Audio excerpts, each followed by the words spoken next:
이 말씀은 굉장히 중요한 저 자신의 삶부터 시작해서 많은 분들의 이 문제가 아주 심각하게 이 문제가 그 문제를 안고 있고 또 여기서부터 답이 있다라는 것을 주님이 제 사역 속에서 많은 걸 경험시켜 주셔서 오늘 이 말씀은 여러분들이 좀 진지하게 집중력 있게 들어 주셨으면 좋겠습니다.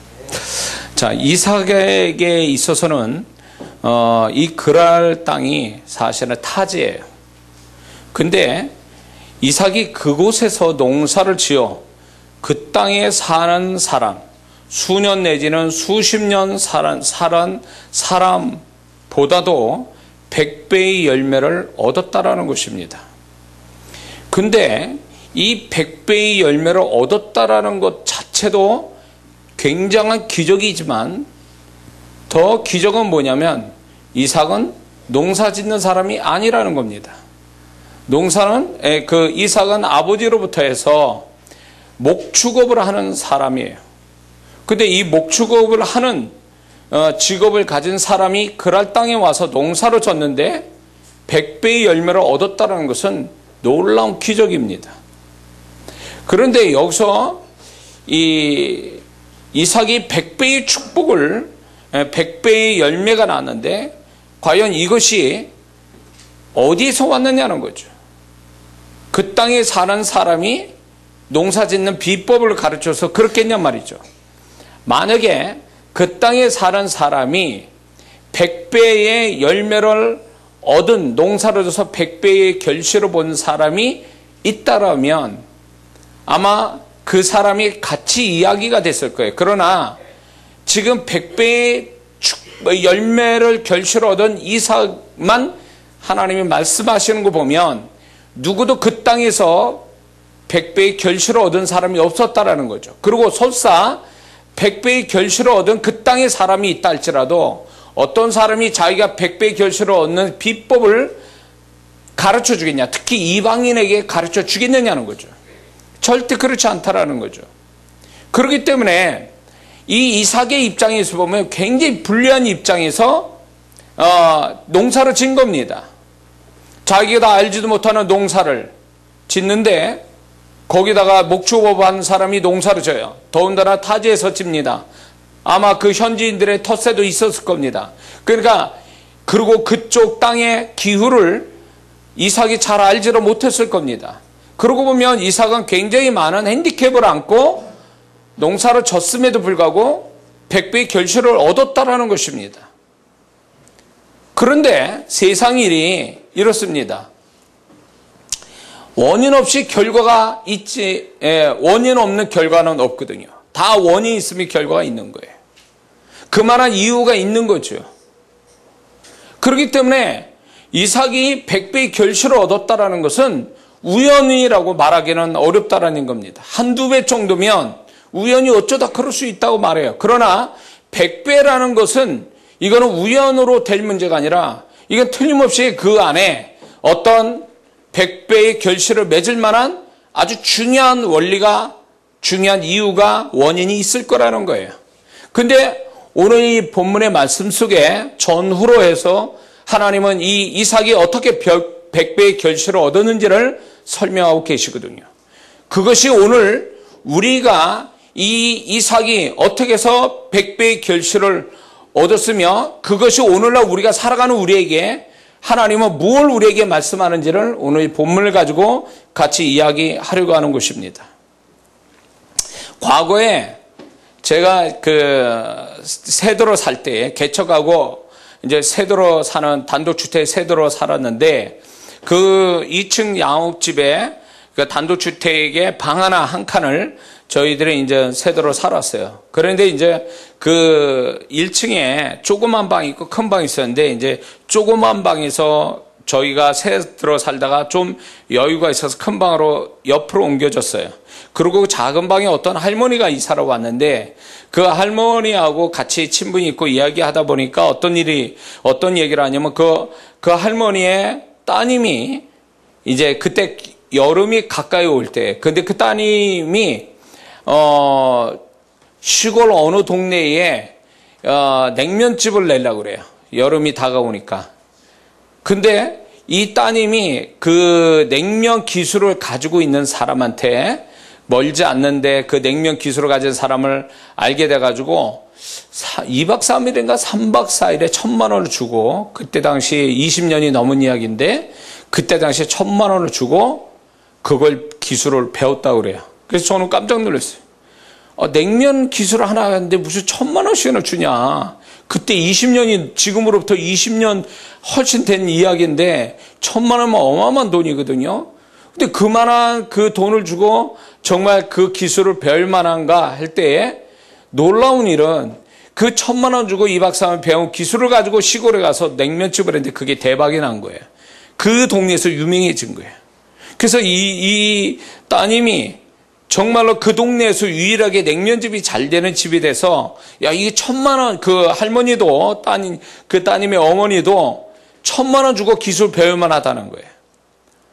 아마 제 생각에 그 따님은 엄청난 1,000만 원 이상의, 돈을 벌었을 거라고 봐요. 그때 한창 얘기를 했으니까 자랑 삼아. 자, 누군가에게 비법을 배워가지고 정말 그렇게 해서 뭔가 좋은 결과를 가져올 수는 있어요. 근데 이삭의 경우는 그렇지 않다라는 거죠.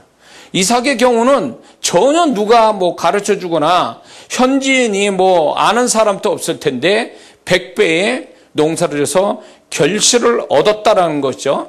그러면 이 100배의 결실은 과연 무엇을 의미할까? 무엇을? 그 100배의 결실이 무엇을 얘기하는 것까? 그러고 보면은 이 100배의 결실은 100배의 축복인데 이건 과연 어떻게 온 거며 이게 무엇을 의미할까 할 때 두 가지를 생각해 볼 수 있습니다. 하나는 이것은 전적으로 이삭의 노력으로 된 것이 아니라 12절 후반에 가보면 여호와께서 이삭을 축복하심으로 이 단어가 나옵니다. 이 말씀이 나와요. 그러니까 이삭이 100배의 결실은 자기 노력으로 농사 비법으로 된 게 아니라 하나님이 그를 일방적으로 축복했다라는 거죠. 그러니까 세상 사람이 예수 믿는 사람에게 알지 못하는 계산으로 나오지 않는 희한한 일들이 믿는 자에게 일어나는 그런 일들이 있는데, 좋은 일들이, 그거는 계산으로 안 나올 수밖에 이 계산이 될 수 없는 이유가 뭐냐면 하나님이 무조건적으로 계산을 넘어서 역사하기 때문에 그런 거예요. 그래서 예수 믿는 사람의 삶은 신비한 삶이에요. 세상 사람이 계산으로 안 나오는 삶이 예수 믿는 사람이라는 거죠. 그래서 세상 사람들한테 저 희한하다, 교회 다니면서 헌금 내고 정말 열심히 살지만 교회에서 헌금하고 열심히 교회 생활하고 사회생활할 때도 믿지 않는 사람과 이렇게 잘 어울리지도 않고 그렇게 살았는데 어떻게 삶이 저렇게 잘 되느냐. 세상 사람은 죽으라고 코피 터지도록 일해도 뭔가 나오는 건 없는데, 믿는 자는 그렇게 여유롭지도 않은데도 교회산하고 헌금하고 다 하면서도 잘 풀려나가. 그럴 때 세상 사람은 희한하다 하는 거죠. 계산으로 안 나오는 인생이니까. 안 나올 수밖에요. 왜? 거기에 그 세상 사람이 알지 못하는 비밀이 있는데 하나님이 거기 계시거든요. 믿는 자에게는 하나님이 계시기 때문에 그 하나님이 축복하러 작정하면 이삭같이 계산으로 안 나오는 100배의 축복이 나올 수도 있는 거예요. 그래서 예수 믿는 사람이 여기서 중요하게 여겨야 될 게 뭐냐면 꼭 세상 사람같이 계산으로 딱딱 떨어지는 삶을 살려고 하지 말라는 거예요. 그러면 세상 사람같이 계산으로 딱딱 떨어지는 삶이 돼버리기 때문에 굉장히 삶이 공고해지고 힘들어져요. 그게 예수 믿는 사람이 잘 믿는 게 아니에요. 세상 사람같이 계산에 딱딱 떨어지는 삶을 산다? 그 사람은 똑똑한 게 아니라 어떤 면에서 보면 어리석은 거예요. 왜? 신앙은 계산으로 떨어지는 게 아니에요. 믿음으로 하고 하나님이 그 가운데 계셔서 나를 믿어주시면 그분이 역사하면 계산으로 안 나오는 일들이 벌어지거든요. 우리는 그 한쪽에 인생에 우리가 살아가는데 50%를 계산을 한다면 50은 계산으로 안 떨어지는 믿음과 하나님이 함께하는 이 축복을 기대하고 사는 거거든요. 그래서 세상 사람한테 보이지 않는 하나님을 자랑하는 것, 계산으로 안 나오지만 하나님이 계산을 초월하게 역사하신 하나님이 나한테 이렇게 역사했다고 축복했다고 자랑하는 게 신앙이고 그게 전도라는 거죠. 그래서 세상 사람같이 딱딱 떨어지는 계산으로 1 더하기 1은 2라는 공식으로만 살게 되면 예수 믿는 사람은 믿음이 사라지게 되고 불안해하고 두려워하고 그리고 하나님 앞에 인색할 수밖에 없어요. 그러니까 그렇게 사는 사람은 잘 사는 것 같아도 신앙도 그런 식으로 계산으로 살려니까 되는 게 없는 거예요. 하나님은 계산을 초월해서 역사해 주고 싶은데 계산만 하고 살아가니까 하나님이 축복할 수가 없는 거예요. 우리는 1 더하기 1은 100도 되고 1000도 되는 게 이게 신앙의 비밀이거든요. 그렇게 만드는 분이 하나님이시니까 인간으로 노력해서 안 되지만 하나님은 충분히 그렇게 할 수 있는 줄 믿습니다. 그래서 그 믿음 속에서 하나님의 함께한 역사를 보며 살아가는 것이 신앙인데 많은 그리스도인들의 교회 안에서 머리가 이제 점점 좋아지니까 세상은 점점 이렇게 과학이 발달하고 이 정보가 발달하면서 뭐가 있냐면 인간의 뇌도 발달되는 거예요. 그래서 어떻게 보면 우리가 중고등학교, 고등학교 때, 대학교 때 배웠던 지식들이 초등학생들이 다 알고 있다는 거죠. 그러니까 그만큼 발달되는 거예요. 뇌가 발달되는 거죠. 심지어는 제가 재밌는 거 뭐냐면 짐승들도 머리가 좋아진다는 거예요. 굉장히 좋아지는 거예요. 그러니까 미물들도 이 세상이 바뀌면서 점점 똑똑해져요.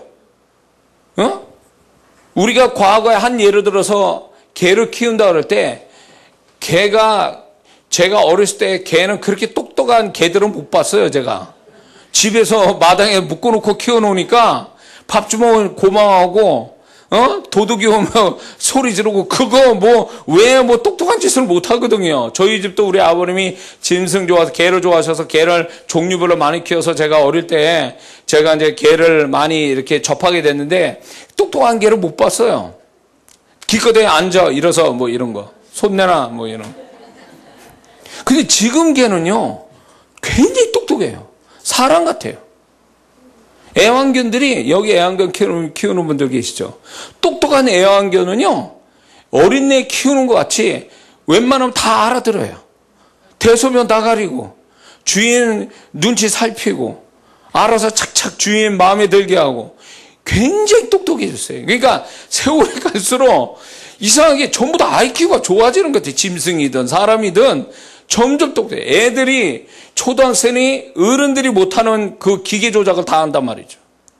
제가 이제 미국에 오래됐죠. 미국에 이제 집회하러 이제 시골 동네였어요. 그 후배 목사가 시골 동네에 있는 교회였는데 미국인 교회인데 거기서 이제 그 사택에서 머물고 있었는데 이제 그 후배 목사 차가 좀 낡았어요.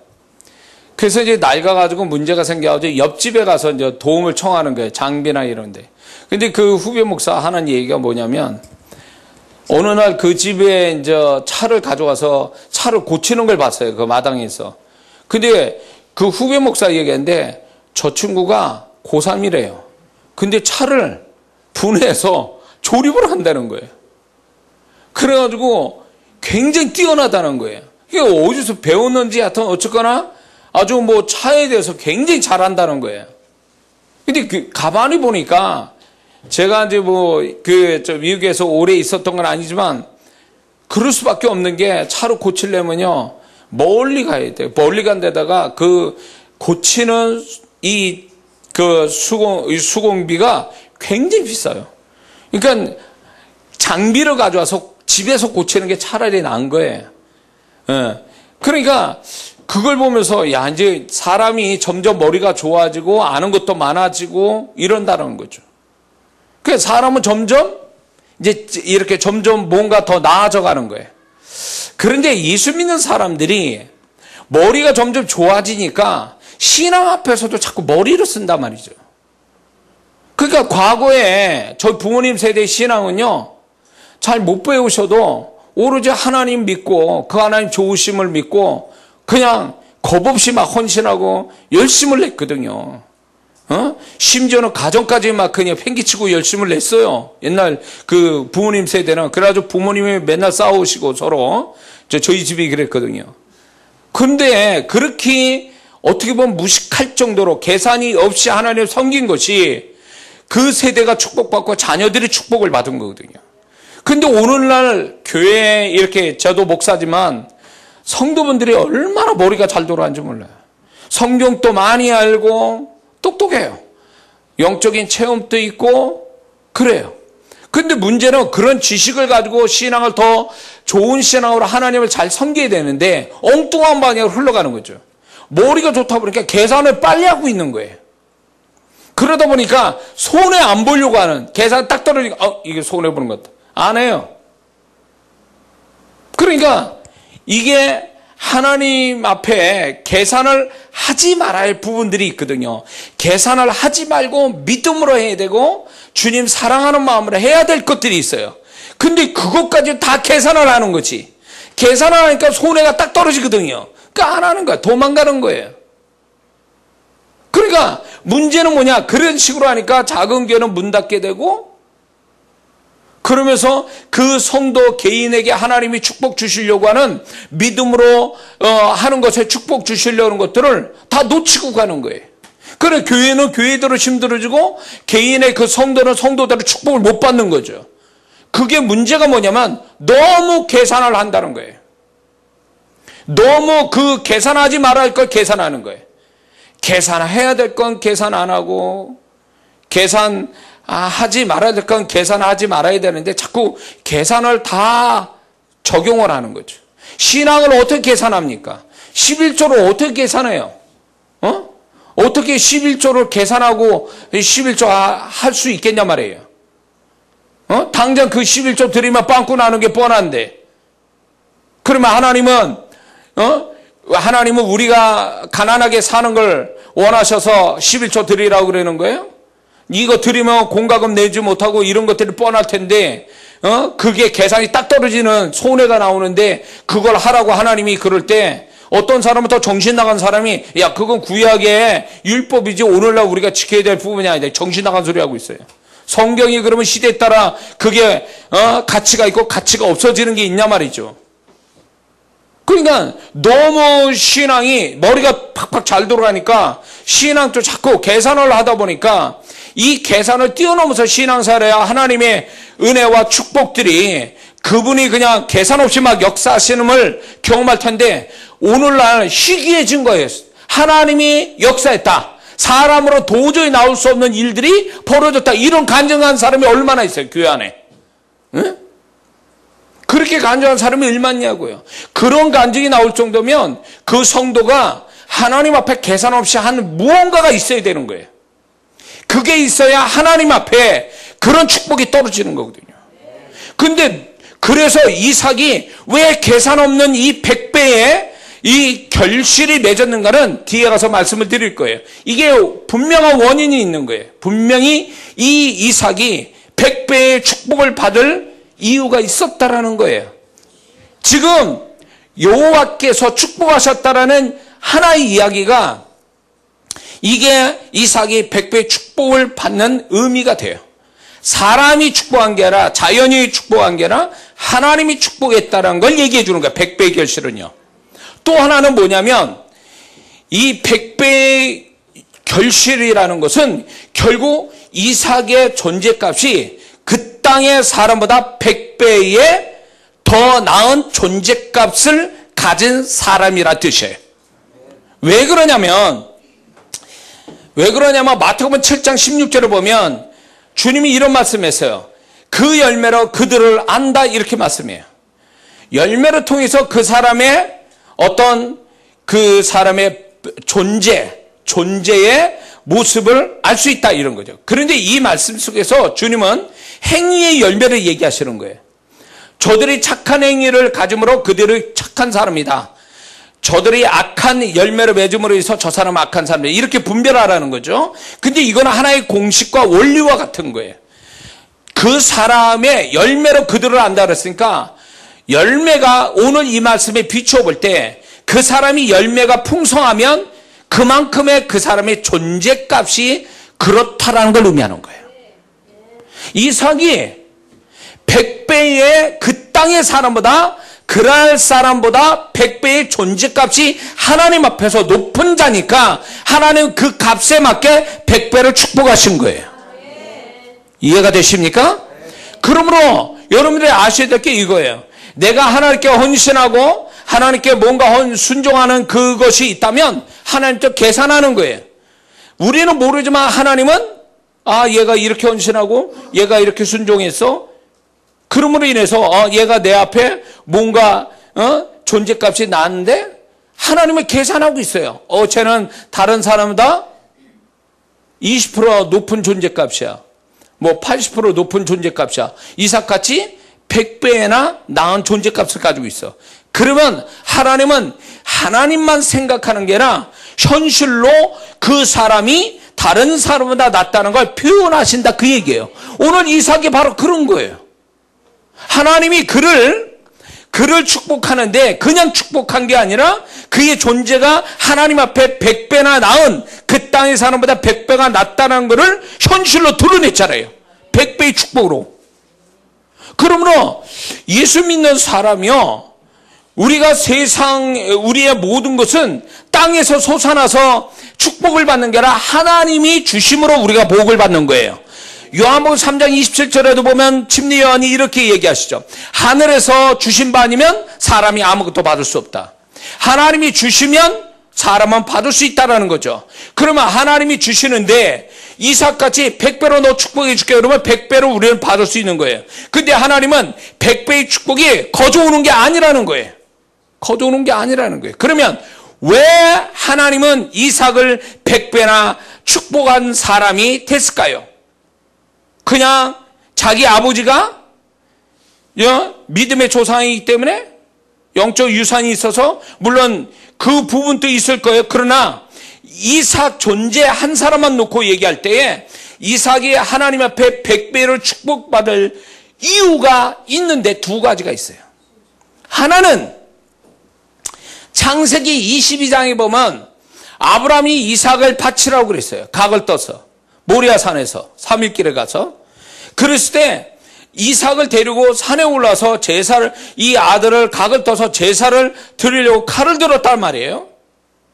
그런데 놀라운 거는 그때 당시 이삭은 청소년이었고 아버지는 100세가 넘어서 120세 가까운 늙은 사람이에요. 그러면 이 이삭이 정말 아버지가 자기를 죽이는 거니까 돌 위에 자기를 놓고 짐승 잡듯이 자기를 잡고 있는 거에 대해서 자기 생명에 관한 건데 어떤 사람이 자기 아버지라도 아버지가 이제 노망이 들었구나 치매 걸리셨구나 그래가지고 나도 못 알아보고 이제 날 죽이려고 하는 이러면서 거부하고 도망가든가 아버지 손을 붙잡을 수도 있잖아요. 그런데 이삭이 아버지 칼을 들은 아버지를 붙잡은 게 아니라 천사가 하나님이 그를 붙잡았어요. 뭘 얘기할까요? 이삭은 아버지 뜻 앞에 죽기로 순종한 거예요. 이게 이삭이 결국 예수님을 예표하는데 이삭은요 아버지를 힘으로 이길 수 있지만 아버지 뜻 앞에 자기를 온전히 순종했어요. 생명을 바쳐. 그러니까 아버지 뜻에 순종했다는 얘기는 거슬러서 보면 하나님의 뜻에 순종했다는 뜻이에요. 하나님의 뜻이 그거였으니까. 그러므로 이삭은 아버지의 뜻에 순종한 게 아니라 하나님의 뜻에 순종했기 때문에 하나님이 그걸 귀히 여겨 100배의 축복을 주신 거예요. 또한 또 하나는 또 뭐냐면 이삭이 100배의 축복을 받게 된 것은 이삭은 이 그랄 땅에 오고 싶은 마음이 처음부터 없었어요. 하나님은 그걸 알고 계셨어요. 왜 그러냐면 이삭은 애굽으로 내려갈 마음을 가지고 있었어요. 하나님은 그걸 알고 있었어요. 애굽으로 내려가지 마라. 네가 이 땅에 있으면 내가 복을 주겠다. 하나님의 음성을 듣고 그는 논리적이고 합리적인 생각, 애굽은 비옥한 땅이요 문화가 있는 곳이니까 훨씬 그랄 땅보다는 나은 땅이니까 그가 이 애굽 땅에 가는 것은 지극히 당연하고 논리적이고 합리적인 거예요. 그럼에도 불구하고 비합리적이고 비논리적인 하나님의 말씀 앞에 그는 순종한 거예요. 그랄 땅이 전혀 그에게는 생각지 않는 땅이요 그가 기대도 안 한 땅에서 하나님 말씀 한번 듣고 순종하기로 했기 때문에 이 두 가지의 이삭이 하나님 앞에 순종한 것이 하나님이 그를 존재값을 그 땅의 사람보다 100배나 높은 존재값을 쳐서 그 땅을 축복한 거예요. 이삭이가 받는 땅을 그렇게 축복하신 거예요. 같은 그랄 땅인데도 같은 게 아니에요. 어떤 사람이 어떤 존재값을 가진 자가 그 땅을 밟은 데에 따라 그 땅의 가치가 달라지는 거예요. 응? 이런 게 있어요. 롯의 경우로 봅시다. 롯은 분명히 베드로후서에서도 그는 의인이라고 하나님께 인정하셨어요. 그러나 불행한 의인이에요. 그 땅에 소돔과 고모라 성의 음란한 그 땅에 죄악이 넘치는 그 땅을 변화시키지 못한 불행한 의인이란 말이에요. 만약에 의인된 롯이 의인의 모습을 살았다면 적어도 그 땅에나 3,000명 정도가 살았다고 그랬으니까 적어도 300명 정도는 자기가 너끈하게 변화시킬 수 있는 의인의 삶을 살았다면 하나님이 그를 아브라함의 기도를 안 했어도 롯에게 직접 계시해서 그를 끌어냈을 거예요. 아브라함의 기도가 있었기 때문에 롯을 건져내신 거거든요. 그 얘기는 뭐냐면 롯은 의인값을 못했다라는 거예요. 의인값을 못하니까 그는 아브라함이 아니었으면 멸망할 때 같이 망할 의인이 돼버리고 마는 거예요. 의인으로서의 존재값이 떨어졌다 그 얘기예요. 그들의 죄인된 3,000명의 한 사람이 돼버리고 만 거예요. 그러니까 결국 롯은 존재값은 의인의 존재값이 아니라 거기에 멸망할 존재값에 지나지 않은 불행한 명목상의 의인이었다는 걸 얘기하는 거예요.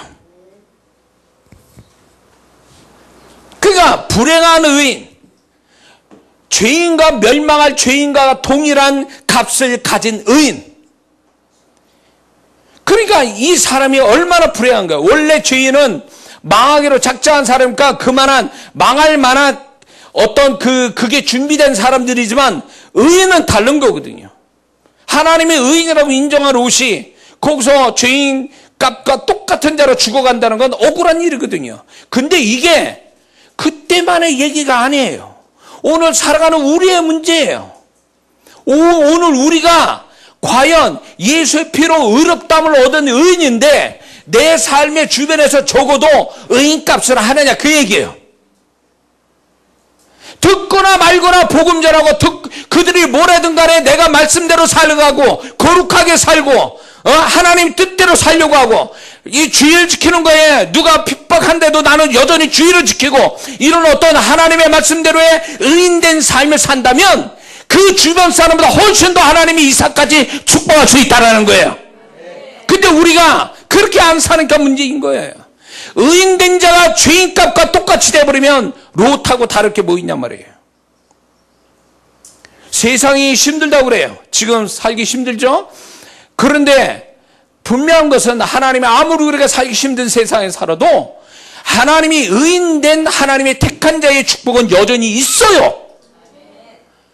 그래서 여기에서 우리가 알아야 될 게 뭐냐면 세상 사는 것과 똑같이 야 힘들다. 세상이 다 그러니까 힘들어서 나도 힘들어서 못 먹고 못 살 수밖에 없어라는 그 믿음을 가지면 이게 불행한 사람이 되는 첫 번째 이유가 되고 두 번째는 이 힘들수록 세상이 어두울수록 죄악이 넘치는 어두운 세상일수록 빛으로 의인된 자의 빛을 드러내야 의인값이 내게 세상의 죄인값보다 높을 때에 하나님은 나를 위해서 없는 것도 만들어서 이삭같이 100배의 축복을 줄 수 있는 하나님이라는 거예요. 믿습니까? 그런데 우리는 의인값을 안 하니까 죄인값으로 취급하니까 맨날 같이 고생하고 같이 안 되기는 마찬가지고 교회 안 다닌 사람이나 다닌 사람은 똑같고 인생이 그렇게 흘러가는 거예요. 그래서 누구를 탓해? 계산이 딱딱 안 떨어지니까 내 인생이 이렇게 힘들다고 얘기한다면 그 사람 불신자예요. 하나님을 믿지 않는 자라고. 하나님은 계산을 넘어서 뛰어서 역사하는데 이삭은 농사를 지은 사람도 아니요 타지에서 현지인의 텃세를 부리는 가운데서도 100배의 축복을 받은 사람이라면 우리가 어디에 있든 간에 우리는 당연히 100배의 축복을 받을 수 있는 사람이 되는 거죠. 하나님의 택한 사람이니까. 예수의 핏값이니까 우리가. 믿습니까? 그래야 마땅한 거지. 우리가 자꾸 세상 사는 것 같이 너는 그래서 안 되는. 그렇구나. 세상 말 듣고 세상 논리에 세상 풍조에 따라 그래 나는 안 될 수밖에 없어. 그러니까 이렇게 문제가 돼. 이렇게 모자라. 매일 그렇게 하니까 그러면 하나님은 어디 계신 거야 그 사람한테. 하나님은 어디서 역사하는 거야 도대체. 그런 사람은요 교회에서나 역사하는 게 하나님은. 교회 바깥에는 역사 안 하시는 거예요 그 사람에게는. 교회 와서 열심히 하나님 찾아. 그 교회 나가면 하나님이 없어 그 사람은요. 왜? 세상 사람 같은 논리와 세상 사람 같은 가치관과 세상 사람 같은 계산법을 가지고 살아가니까 거기는 하나님이 안 계시는 거지. 그러니까 이삭 같은 축복은커녕 죄인, 롯과 같이 죄인값이에요 다. 의인인데 죄인값을 취급받는 아주 수준 낮은 사람이 되고 마는 거지. 동의하십니까? 정신 차려야 돼요. 우리가 계산으로 살 것 같으면 미련한 자지. 세상 사람이 비웃는다고요. 너 그렇게 해도 부자 언제 되니? 교회 다니고 시간 다 거기다 쓰고 헌금 바치고 언제 부자 될래? 그러면 이제 거기에 혹해가지고 그런 것 같은데 너무 많이 나가는데 시간이고 물질이고. 그렇게 하면 그 사람은요 영영 하나님의 축복은 글러먹은 거예요. 어떻게 우리가 그 계산법으로 사냐고. 계산을 뛰어넘는 하나님을 우리가 믿고 그 하나님을 의지해서 살아가서 그 하나님 손길을 경험해서 세상 사람들이 이해 못할 계산으로 안 나오는 삶을 우리가 자랑해야 그게 신앙을 가진 사람이지. 믿습니까? 계산으로 딱딱 떨어진 것만 얘기한다면 세상 사람이 더 잘해요. 그 사람들이 빛의 자녀보다 세상의 어두움의 자녀들이 더 지혜로운 거예요. 우리보다. 그들을 이기는 건 계산으로 이기는 게 아니에요. 우리는 하나님을 의지해서 믿음으로 이기는 자가 돼야지. 믿음으로 하나님이 역사하는 걸 그것을 자랑하는 사람이 예수 믿는 사람이지 세상 사람같이 계산법으로 나와서 그걸로 이겨낸다면 그건 불신자요. 그 사람은 하나님의 영광 안 받으신다고. 그런 사람은요. 안 그냐 동호냐? 그렇지?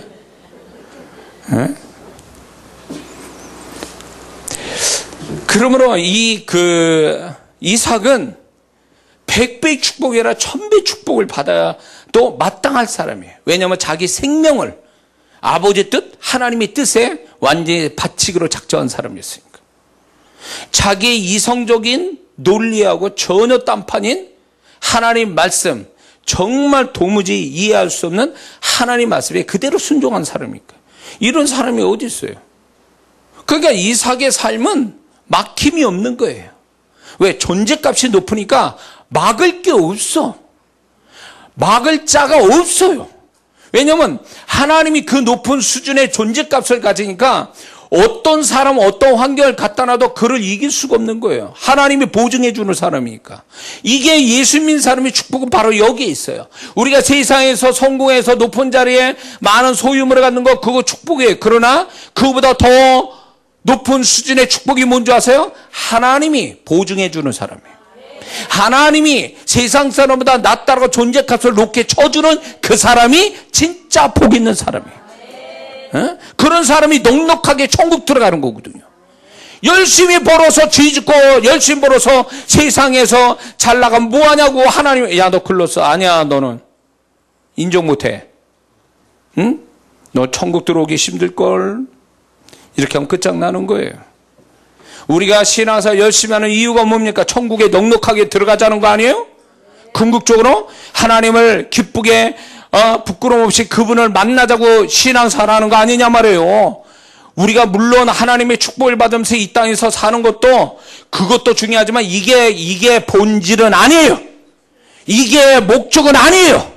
이게 목표는 아니라고요. 이게 전부는 아니라고요. 결국은 보면 목사님 저도 이제 나이가 좀 되고 그래서 그런지 주님을 만난다. 이 땅을 떠나서 주님 만난다. 내가 천국 들어간다. 예수님의 피로서 내가 구원받아 천국 간다. 이게 우리는 구원을 간단히 받아서 우리가 천국 가는 것 같지만 구원을 지키지 못하면 구원을 이룰 수도 있다는 걸 알아야 돼요. 마지막 때는 배도하는 일이 생긴다고 그랬어요. 구원을 받았지만 주님을 떠날 자들이 수도 없을 거예요. 입술로 구원받았으니 입술로 그 구원을 취소할 자들이 많아진다는 거지. 그렇기 때문에 우리는 신앙생활을 하는 이유가 축복을, 이 땅에서 축복은 일부분에 지나지 않아요. 진짜 근본적이고 큰 축복은요, 내가 천국에 넉넉하게 들어와서 그분을 넉넉하게 기쁜 마음으로 만나는 그것이 구원의 목적이고, 그거를 우리가 그것 때문에 열심히 지금 신앙생활하는 줄 믿습니다. 예? 제가 세상적으로 성공하고 이런 분들 많이 만난 건 아니지만, 그런 분들을 이렇게 만나보면은 이제 주님이 저한테 영안을 열고 그분의 심령 깊은 곳을 이렇게 보게 하면 정말 불쌍한 사람들 많습니다. 정말 불쌍한 사람들 많아요. 왜 그러냐면 자기 영혼의 갈 길을 모르고 주님이 지금 자기를 어떻게 판단하고 있는지를 몰라요. 근데 주님은 저한테 그걸 알려주실 때가 있거든요. 라오디게아 교인들이 죽었을 때 라오디게아 교인들한테 얘기한 게 아니에요. 그들이 성성하게 교회 생활할 때 주님이 거기다 느닷없이 얘기한 거예요. 나는 부여하여 부족함이 없도다. 그러나 네 영혼의 가난함과 벌거벗음과 헐벗음과 가련함을 너희들이 보지 못하는도다. 그게요, 그들이 지금 신앙생활 열심히 할 때 그 얘기 하신 거예요. 그 얘기가 뭔지 아세요? 주님의 판단이 이미 끝났다, 그 얘기예요. 무서워해야 돼. 계시록의 7교회를 향한, 그 교인들을 향한 주님의 메시지는 그들이 죽은 다음에 얘기하신 게 아니라 그들이 여전히 지금부터 신앙생활 열심히 하는 현재 진행형의 신앙생활 할 때 그때 말씀하신 거예요. 그때.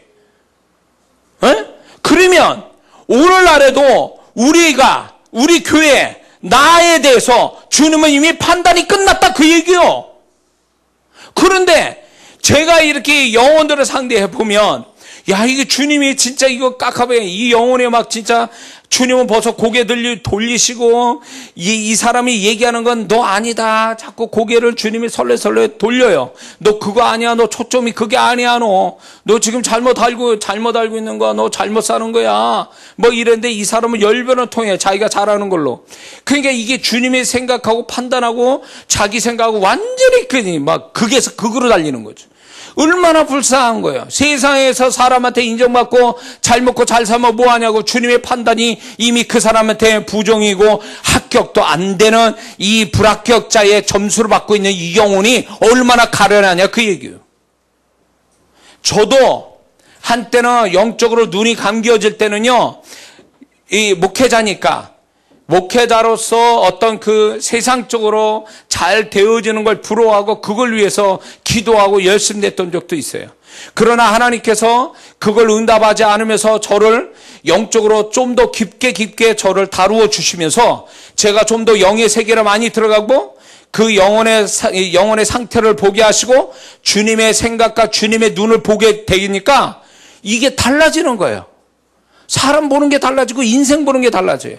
그게 아닌데 네 영혼의 갈 길이 지금 험하고 너 그렇게 갔다간 사단에게 잡히고 그렇게 됐다간 천국에 들어갈지 말지도 못하는데도 그냥 뭐 지금 살아가는 그 모습을 보면서 지 혼자 서냐 좋아라.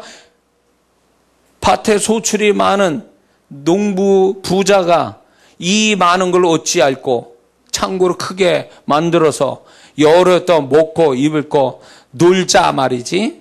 그거와 똑같은 거예요. 그래야 하나님 뭐라 말씀합니까? 이 어리석은 자요. 오늘 밤 네 영혼을 데려가면 이 모든 것이 누구의 것이 되게 되냐. 오늘날 주님의 판단을 모르고 지 멋대로 생각하고 세상적 관점으로 사는 그리스도인에게 하는 얘기예요. 응? 정신 차려야 돼요. 응? 주님이 나를 어떻게 판단하는지 아시냐, 그 얘기예요. 뭘 달라고 하나님께 기도하는 거 좋다, 그거예요. 틀린 건 아니에요. 우리가 살아가면서 일용할 양식을 주신다고 했으니까 우리가 필요한 모든 살아가는 삶에 대한 문제를 놓고 하나님 도와주세요라는 건 틀린 건 아니에요.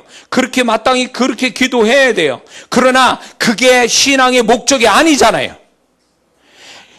신앙은 넉넉하게 내 존재가 천국에 들어가는 그게 신앙의 목표예요.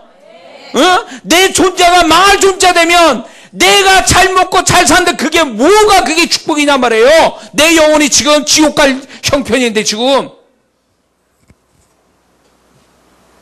그걸 두려워해야지. 그거를. 그러니까 무식하면 용감하다고 많은 영혼들이 자기 영혼을 살피질 않으니까 모든 판단을 사람의 기준으로 삼고 사람이 자기를 어떻게 판단하는지 그 기준으로 삼는 거지. 그걸로 슬퍼하고 좋아하고 세상의 관점에서 자기 삶을 보면서 좋다 나쁘다 이런 식으로 판단하는데 엄청 잘못 생각하고 있는 거예요. 예수 믿는 사람은 달라요. 세상 사람 기준하고 다르고 판단하고 다르고 다 다른 거예요. 완전히 격이 다른 사람이라고. 우리는 존재가 틀린 사람들이에요. 그들은 사단에 잡혀서 지옥 갈 영혼이고 우리는 예수의 피로 구원받아 천국 갈 자란 말이에요. 그러면 우리는 천국 갈 자답게 살아가야 그게 인생 잘 사는 거고 천국을 넉넉하게 들어갈 수 있는 사람이 되는 줄 믿습니다. 이걸 생각해야지. 이게 큰 걸 생각해야지. 자그마하게 살아가는 거, 우리가 먹고 사는 문제, 이거에 매달려가지고 내 영혼이 지금 병신돼가고 있고, 불구자가 돼가고 있고, 내 영혼이 점점 거반 죽어가는 여리고로, 예루살렘에서 여리고 내려가는 강도 만난 저처럼 거반 죽은 자의 영혼이면 어떻게 되냐 말이에요. 라우디가 교인들처럼 엉망인 영혼의 상태를 가지면 어떻게 되냐 그 얘기예요.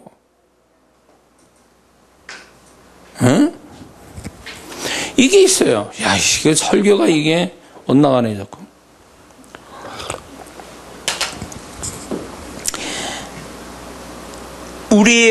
우리가 구원받을 때 영이 살았잖아요. 예수의 피로 영이 살았어요. 죽은 영이 살았단 말이에요. 하나님을 감지할 수 있는, 하나님과 교통하는 영이 살았단 말이에요. 천국 가는 영이 됐단 말이에요. 근데 그 영이 살았으면 우리는 영의 감각이 나날이 신앙생활하면서 더 그 영이 살아있음이 더 건강하게 내 영이 살면서 영의 상태가 좋아지면서 나는 영의 상태를 감지하면서 그 영의 상태를 살피며 살아가는 게 마땅한데, 이거를 처음부터 신앙생활 이걸 안 가르치고 뭘 하라 하지 말라부터 가르치니까 무슨 현상이 일어나냐. 사고 빵 나서 다리 딱 부러졌어. 그럼 병원 가면 어떻게 해요? 기부스 하죠. 맞추고 기부스를 합니다.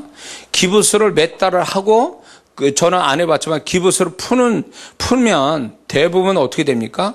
근육이 손실되죠. 그걸 안 쓰니까. 그러니까 이 다리가 이렇게 한쪽이 부러져가지고 기부스를 몇 달을 하잖아요. 그럼 그 기부스 풀어도 병신 같아요. 이게 근육을 안 쓰니까 이게 없는 것 같고 힘을 못 쓰죠. 똑같아요. 우리가 구원받아서 살아있는 영인데 영의 감각, 영이 건강해지고 영의 감각을 알면서 가지고 살아야 될 그런 존재인데도 불구하고 영을 못 느끼고 영에 대한 자기 영, 실체, 죽어도 하나님 앞에 가는 죽지 않는 나의 실체, 내 영혼을 그거를 감지하고 살아가야 될 사람들이 혼에다 맡기는 혼, 세상에 영향받는 혼, 지정의, 세상에 반응하는 혼에 거기다 그걸 가지고 살아가니까 그것만 붙들고 살아가니까 꼭 뭐 하냐면 한쪽 다리는 근육이 생겼는데 이쪽 다리는 기부스한 다리와 같이 이걸 안 써서 병신되는 거 똑같은 거예요. 우리는 하나님을 본능적으로 아는 자가 됐단 말이에요. 구원받으면. 그러면 우리는 영으로 살아야 될 사람이 자꾸 혼으로 살아가니까 영의 감각이 없어지는 거예요. 영의 감각이. 신령하게 기도원에 나가고 산에 들어가서 기도한 사람만 영의 감각을 아는 자가 아니라 우리는 모두가 다 감각을 가지고 있어요. 믿습니까? 하나님을 아는 감각, 말씀의 능력을 아는 감각, 영의 세계를 아는 감각, 지옥을 아는 감각, 천국을 아는 감각이 다 있단 말이에요. 근데 우리는 그거를 놓치고 살아. 응? 그걸 모른단 말이에요. 어린애 갓난애기도요. 갓난애기도 엄마 말은 못 알아들어도 엄마 목소리는 알아들어. 그쵸? 걔가 이해하는 게 아니에요. 우리 교회도 애기들이 둘이 있었는데 걔네들이 엄마의 말을 이해해서 엄마를 아는 게 아니라 엄마의 감각을 가지고 있어. 엄마의 목소리, 엄마의 느낌을 애들은 알죠. 다 키워본 분 아시겠죠? 그거예요. 우리는 영적으로 태어나면 이 살아있는 영이 되면 하나님을 본능적으로 느끼고 알게 돼 있어요. 갓난아기처럼. 뭘 충분히 세밀하게 이해는 못해도 그냥 아는 거예요. 본능적으로 아는 거예요. 그걸 우리는 신앙생활하면서 그거를 좀 더 확장시키고 성장시키는 거지. 그러게 되면 우리는 자연스럽게 영적인 사람이 되는 거예요. 나와 나의 삶을 영적으로 해석하게 되고 또 내가 살아가면서 내 영혼의 상태가 어떠한지를 알아서 어떻게 커버하고 어떻게 이거를 고치고 건강한 영혼이 지혜로운 영혼이 될 건가를 알아서 할 텐데 이게 혼으로만 살다 보니까 영의 감각이 없는 거예요. 그러니까 영이 라오디게아 교인처럼 병들고 가련하고 이렇게 불구자가 됐음에도 감각이 없는 거지. 영을 안 쓰니까. 에? 자, 이거를 여러분들이 간단하게 가르쳐 드릴게요. 영의 상태를 알려면 뭐를 어떻게 해야 되냐면 한 예로 방언 기도를 여러분들이 시작 전에 내 상태, 마음의 상태를 기억해 두고 방언을 집중적으로 한두 시간을 해보세요. 그리고 딱 끝난 다음에 마음 상태가 어떠한지를 차이를 여러분 느끼시죠? 그 차이를 느낀다면 방언기도 시작하기 전에는 그게 혼의 상태면서 영의 상태예요. 그리고 방언기도가 끝난 다음에 뭔가 더 좋은 상태가 된 거는 그게 영의 상태가 좋아져서 혼의 상태가 좋아진 거예요. 그런 걸 보면 속고 있다 이런 생각이 안 듭니까? 분명히 이 문제로 인해서 내가 슬픈 마음 가지고 절망스러운 마음 가지고 두려운 마음 가지고 있어요. 그래서 이걸 가지고 하나님께 기도를 합니다. 근데 이게 한국말로 기도할 때는 감각이 이게 세밀하게 나타나질 않아요. 의식을 발동시키니까 한국말로 하면은. 근데 이거를 방언 기도를 하기 시작하면 영과 성령이 함께 기도를 하는 거니까 방언 기도하기 시작하면 영과 성령이 움직여져 가지고 지금 내 영이 지금 내가 혼으로 두려워하고 슬퍼하고 그리고 절망스러운 이 마음들을요 방언 기도함으로 인해서 그 영을 고쳐줘요. 혼의 상태로 고쳐요. 그래서 한두 시간 집중해서 딱 끝나고 나면 내가 언제 두려워하고 불안해하고 슬펐는지 모르게 뭔지를 반대적인 마음이 와요. 소망도 생기고 기쁨도 생기고 하나님께 찬양 감사도 막 나오고.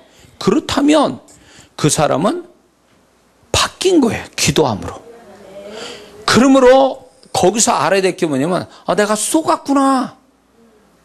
혼에서 반응하는 이 기도하기 전에 이 상태가 정상이고 이게 당연한 걸로 여겼지만 내 영은 그게 아니구나. 이 상황 속에서도 여전히 기도하고 찬양하고 소망 갖는 게 이게 정상이라는 거예요. 이해가 되세요? 그걸 이해를 해야 되는데 이해 못한 사람은 이거 뭐야 도대체. 이해를 해야 될 텐데 이거. 그러니까 기도해보면 내가 속았구나. 내가 혼으로 사는 자구나. 내가 세상에 그 느끼는 그 감정이 진실이고 이게 정말인 줄 알았더니 진짜인 줄 알았더니 기도를 해봤더니 하나님 것이 딱 들어와가지고 내 영을 바꿔놓으니까 딴 마음이 들어온 거야. 반대적 마음. 그러면 어떤 게 진실이냐고. 어떤 게 진짜냐고. 어떤 게. 기도 끝난 다음에 그 모습이 진짜 내 모습이 아니냐 말이에요. 그게 내 영혼의 상태 아니냐 말이에요. 그게 하나님이 우리한테 바라는 모습 아니냐 말이에요. 그대로 그렇게 살아야지. 근데 기도를 안 하니까 그 정도까지 깊이 들어서 하나님이 나를 만지셔서 야 그거는 아니야. 너 진짜 그런 감정 그런 생각으로 사는 게 진짜가 아니야. 너 속고 있는 거야. 이렇게 주님은 가르쳐서 기도 좀 해봐. 너 열심히 나를 붙들고 기도해봐. 그러면 내가 진실이 뭔지를 가르쳐줄게. 이 상황에 대한 진실. 슬퍼할 게 아니라 너는 감사할 게 있어 거기에. 절망할 게 아니라 너는 소망이 있는 거야. 이게 하나님으로부터 온 거거든요.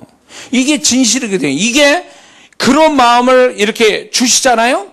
그러면 시간이 좀 지나 보면 그게 감정이 아니라 느낌이 아니라 그게 현실이라는 걸 가르쳐준다는 거예요. 이게 대단한 거지. 예수 믿는 사람은 그렇게 사는 거예요. 세상 풍조대로 가는 게 아니라 하나님이 주신 그 마음으로 그 마음을 순종하고 그 마음대로 우리가 표현할 때, 야, 너 그 마음 그냥 감정으로 나 안 끝내.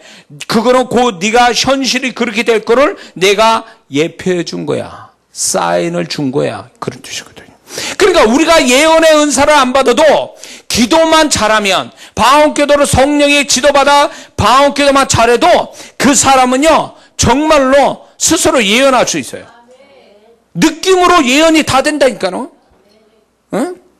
이거로 경험해야 되는데, 이게 지금 내가 얘기했는데 누구는 일부는 좀 알아듣는 것 같고, 지금 일부는 지금 뭔 소리 하는지 지금 깝깝해하네 주냐. 응?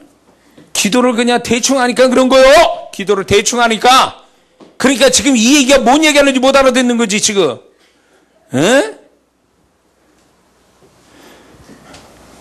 그래서 아무리 내가 절망적이고 아무리 내가 힘든 상황에서도 주님 붙들고 기도해보면, 내 영과 성령이 같이 나를 기도하게 만들면 그게 아닌 거예요. 현실에 대해 해석이 달라지는 거예요. 기도만 하고 나오면.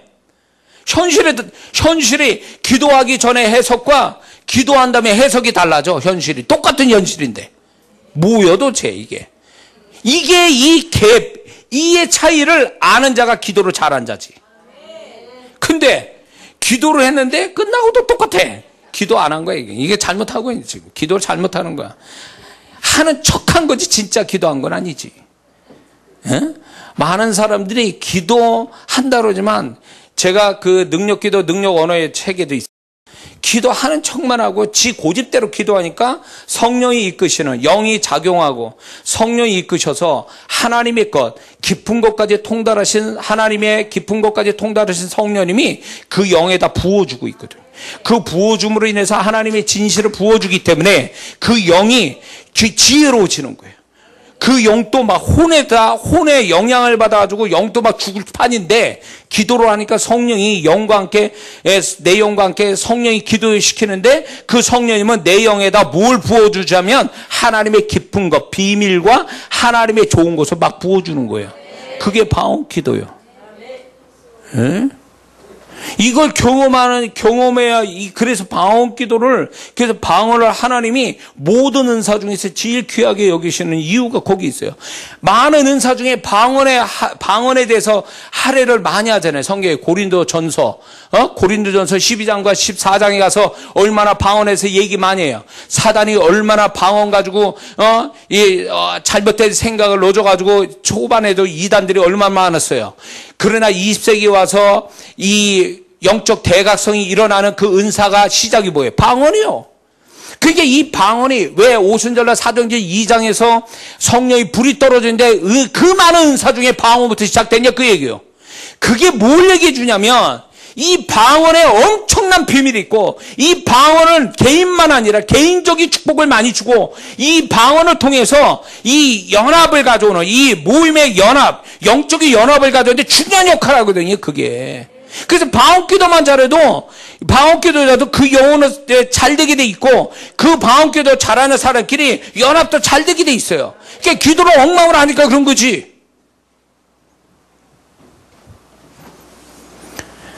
그래서 하나님이, 저도 방언을 받은 지 꽤 오래됐지만 방언이 뭔지 누구한테 배운 적도 없고 누가 가르쳐 준 적이 없으니까 깝깝해가지고 제가 이제 주님께 이제 그 방언이 뭐냐고 가르쳐 달라고, 그러므로 인해서 이제 제가 받은 것, 제가 개인적으로 계시받은 것들, 그래서 검증된 얘기들이 이제 제 책에 나와 있는 거예요.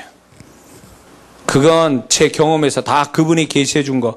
그러니까 저는 성령께서 계시해 주는 그 방언의 비밀을 제가 이제 자신 있게 적어 놓은 거는 내 머리에서 나온 게 아니고 그분이 주신 거를 검증돼서 많은 분들을 또 가르쳐서 그게 검증된 거를 제가 책으로 썼기 때문에 그 책을 썼는데, 많은 분들 방언에 관해서 제가 방언에 관해서 책을 쓰니까 그 다음에 연줄 방언에 관해서 책들이 나오더만요.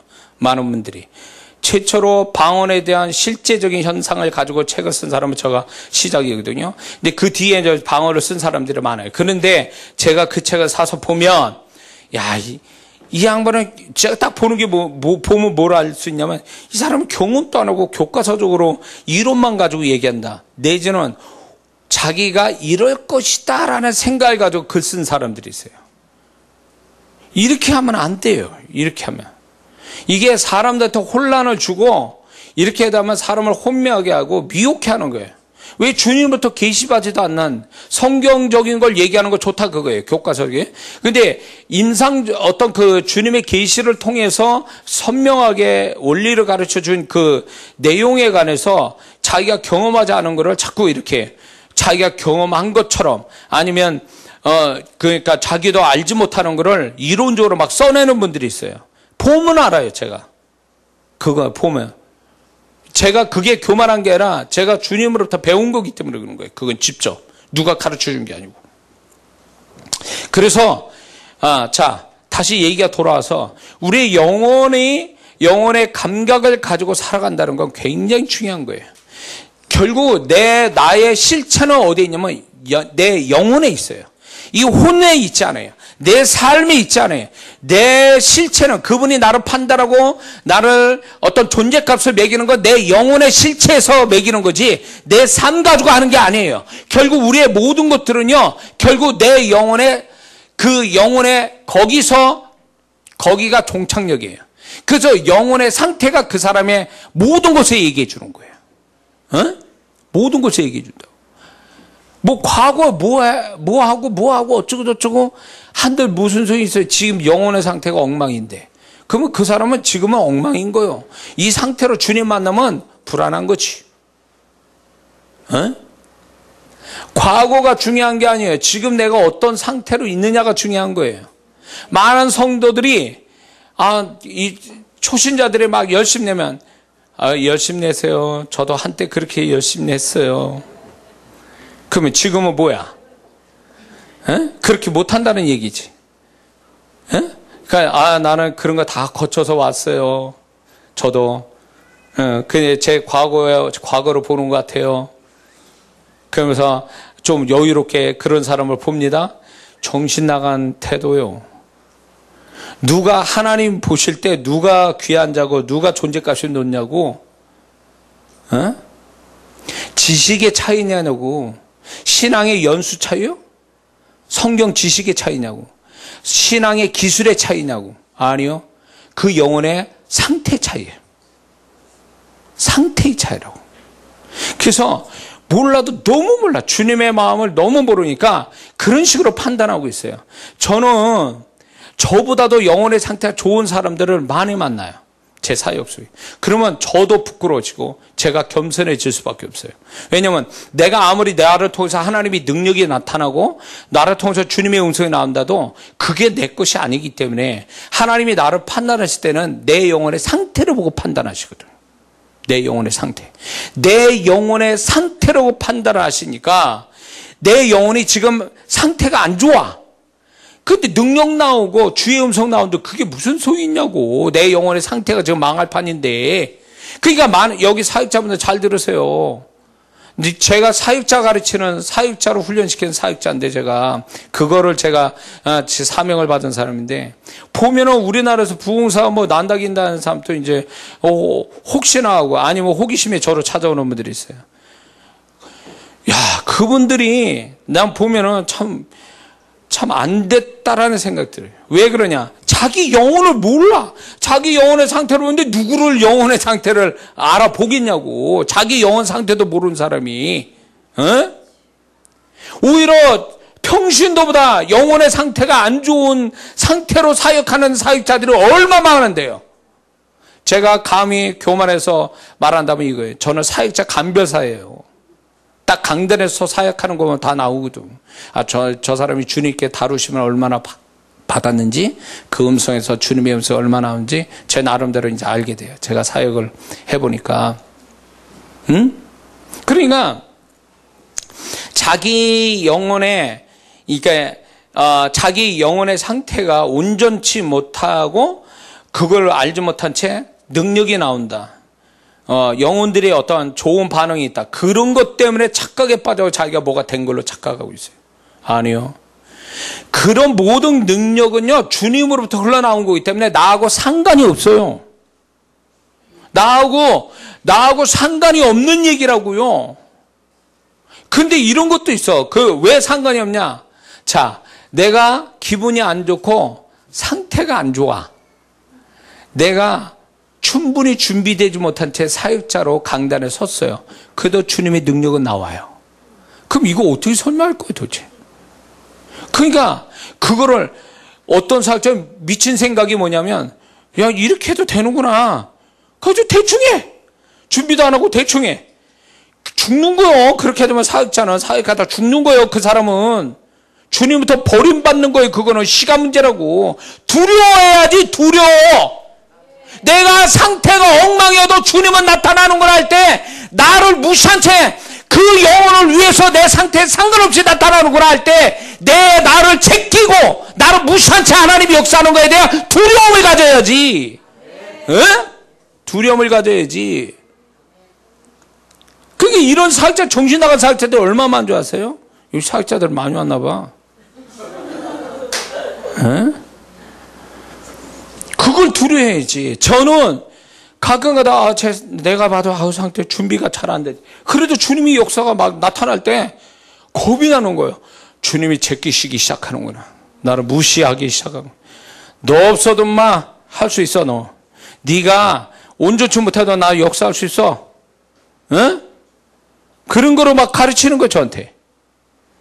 그럴 때 내가 그분부터 무시당하고 나와 상관없이 막 역사가 막 나날 때, 그러면 이건 뭘 의미하냐? 그 영혼이 얼마나 주님이 귀하시면 내 상태에 상관없이 역사해 주겠냐, 그 얘기예요. 그러면 이 사역자는 쓰임받고 버림당하는 거예요. 바울이 두려웠던 게 그거예요. 남한테 전파된 후에 내가 버린다 할까 두려워하노라. 사역자는 이걸 두려워해야 돼요. 에? 주님이 나를, 내가 준비가 되어지지 않고 온전치 못한데도 나를 쓰고 계신다는 이것이 얼마나 무서운 얘기인 줄 아세요? 차라리 안 쓰면 너 준비 안 돼서 나 못 써. 이러면 차라리 그게 낫겠어, 그냥. 하나님, 제가 회개합니다. 이런데 이거보다 더 무서운 건 내가 상태가 준비가 안 된 대로 막 내 상태 상관없이 역사한다는 건요. 얼마나 나를 무시했으면 그분이 나를 무시하면 그렇게 하겠냐, 그 얘기예요. 난 제껴놨어, 너. 이게 얼마나 무서운 얘기인 줄 아세요, 그거? 제가 사역자로 제 고백이에요. 제가 질투를 하는 게 뭔지 아세요? 지금 또 16년 이 교회 바깥에 사역하면서 질투라는 게 뭐세요? 나를 주님이 버린 거에 대해서. 능력이 나오지만, 주의 음성이 흘러나오지만 주님은 나는 너 버렸어. 이게 얼마나 무서운 얘기인 줄 아세요? 끝나는 거예요, 그러면. 험한 짓 하는 거예요. 주님이 나를 제꼈다라는 거는 이미 너는 불합격이야. 이런 얘기예요. 존재로서 불합격. 그러면 끝난 거예요. 저는 그게 늘 두려워요. 그래서 제가 그 다음에 무슨 생각한 줄 아세요? 주님, 보증해 주세요. 주님이 나를 세우시고 주님께서 저를 그래도 버리시지 않았다는 것을 보증해 주세요, 좀. 그 증거로 좀 주세요. 이거로 얼마나 구걸하듯이 기도한 줄 아세요, 노 목사님? 제가 이거 얼마나, 성도들을 볼 때는 제가 그렇게 하니까 굉장히 제가 영혼이 뭐 하나님 앞에, 어떤 분은 뭐 제가 하나님 밑에서 일하는 줄 알지만 안 그래요. 안 그래요. 이 두려움은 15년 내내 가지고 있어요, 지금도. 지금도예요. 그러니까 숫자의 문제가 아니고 내가 어떻게 능력이 나오고 그게 중요치 않아요. 주님이 나를 보증해 주시냐 이거예요. 에? 나를 여전히 너 버리지 않았어요. 그래서 너를 여전히 내가 귀히 여기고 네가 하는 일에 내가 너를 세웠고 내가 너를 축복해. 이게 없으면요 저는 살 맛이 안 나요. 정말 절망적이에요. 제가 사역이 잘 안 되는 것이 절망이 아니라 내가 사역을 함에도 불구하고 주님이 나를 제꼈다, 무시했다, 내지는 내가 너를 모른다 하라고 하는 이 말씀이 이게 40대에서 막 진짜 정신없이 사역할 때는 열정 하나 가지고 이걸로 하나님께 인정받으려고 했던 시간이 있었는데, 지금은 열정의 문제가 아니라 주님이 나를 여전히 나를 예전과 같이 나를 인정해 주냐 이거예요. 응? 제가 목회자, 교회를 섬기는 목회자한테 제가 강조하는 게 있어요. 뭐냐면, 목사가 있기 때문에 교회가 잘 돌아간다? 내가 없으면 교회가 안 돌아간다? 교만이요. 그 목사 없어도 교회는 돌아가요. 그래서 목사가 스스로 나 아니면 안 돼라는 이 교만함, 이거 어떤 면에서는 긍정적인 측면에서도 이해도 되지만 어느 한편에서 보면 교만이에요. 목사의 교만. 그 교회는요, 원래부터 잘 돌아가게 돼 있어요. 왜? 주님의 교회니까. 주님이 주인이시니까 주님이 알아서 사람 세우고 다 그렇게 하세요. 내가 안 해도 다 돌아가. 내가 기도를 안 해도 기도 많이 했다고 되는 것도 아니야. 기도 안 해도 될 일은 돼 또. 그러고 보면 무서운 거 아니요? 기도 안 해도 될 일은 된다고. 그러면 주님은 그렇게 생각해야 될 거 아니요. 야, 내가 기도 안 해도 하나님이 할 일은 하시는구나 교회에서. 그러면 그게 얼마나 무서운 얘기냐고. 나 없이도 주님이 알아서 혼자서 다 하신다면 그게 무서운 거예요. 목사는 그걸 생각해야 돼. 큰 교회 목사님들이 그분들이 어떤 마음을 하시는지 모르지만 그 목사님이 없어도 교회는 잘 돌아가요. 비극이요. 왜? 첫 번째는 그만큼 존재감이 없다는 얘기고, 두 번째는 주님이 보증 안 해준다는 얘기죠. 그게 무서운 얘기예요. 사역자가 차라리 어떤 때는 앉아서 은혜 받는 입장이 훨씬 좋아요. 책임이 없잖아. 은혜만 잘 받으면 되잖아. 그래서 순종하면 되잖아. 근데 이게 가르치는 자 강단에 세워서 하나님이 어떤 뭔가 더 이렇게 특별하게 뭔가 세워서 사역자가 됐다는 얘기는요, 그만한 권리도 있지만 그만한 책임도 묻거든요, 주님이. 무서운 얘기예요. 그러니까 제가 이제 목회가 이 정도 되니까, 목회 29년, 교회 바깥에 16년 이렇게 되니까 정말로 이제 이게 본질에 가까워지는 것 같다는 생각 들어요. 나도 주님, 이제 철 들어서, 영적인 철이 들어서 좀 주님이 이런 본질적인 문제, 근본적인 문제를 자꾸 고민하게 만들고 그 부분에 대해서 이제 그거를 주님 앞에서 내가 고민하게 만드시는 이것이 어떤 면에서 감사하기도 해요. 자꾸 현상만 쫓을 게 아니고 뭔가 하나님이 바라시는 근본적인 문제, 기본적인 문제, 이런 거에 자꾸 고민하고 그것이 잘 되기 위해서 누가 인정해 주지 않지만 주님한테 인정받기 위해서 내가 기본 자세가 잘 되게 하려고 몸부림치는 것이 어떻게 보면 소위 말하면 이 컴퓨터로 말하면 하드웨어가 강한 거죠. 소프트웨어, 프로그램보다도 기본적으로 깔리는 이 하드웨어, 기본적 그 프로그램이 강해야 되거든요. 그래야 소위 말하면 컴퓨터의 윈도우와 같은 거예요. 윈도우가 잘못되면 어떻게 돼요? 거기다 아무리 좋은 프로그램을 깔아도 소용이 없어요.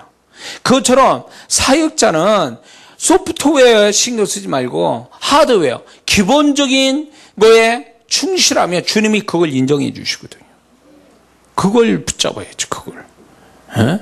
그러니까 지금은 주님이 이 정도 되니까 다시 뺑뺑이 돌아가지고 근본적이고 기본적인 걸 자꾸 되묻고 그거에 고민에 빠지고 그거에 내가 하나님 앞에 정직하고 인정받기 위해서 몸부림치는 그게 어떤 면에서는 하나님이 그래도 나한테 은혜 주시고 있구나 이런 부분에 고민하고 있다는 게 그래도 내가 하나님이 아직도 내가 주님 앞에 건강한 모습을 가지고 있는 사람이 아닌가 이런 생각이 드는 거죠.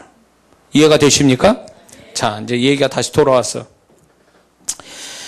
그러므로 이삭이 그가 밟는 땅과 공간이 100배나 그 땅의 사람보다 100배의 축복을 받았다는 얘기는 그의 존재값하고 연결이 돼 있는 거예요. 그러니까 그의 존재값이 그가 밟는 땅과 공간에 영향을 미치고 있는 거죠. 그래서 오늘날 우리에게도 분명히 있습니다. 내가 존재값이 어떠한가가 내가 발바닥으로 받는 그 땅과 공간에 아주 지대한 영향을 줘요. 응? 그래서 우리가 알아야 될 게 여호수아 1장에 보면 하나님께서 광야 1세대에 대해 얘기하는 게 아니라 광야 2세대에게 너희들이 발바닥으로 밟는 땅을 내가 다 주었다. 이렇게 얘기하세요. 그들이 밟는 땅마다 다 그에게 주었다는 그 얘기가 뭐냐면 광야 1세대의 존재값은 광야값이에요. 그들의 땅과 공간은 광야인데 이 광야와 동일한 존재값이 광야 1세대니까 그들은 가나안 땅이라는 차원 높은 땅과 공간을 밟을 자격이 안 되는 거예요.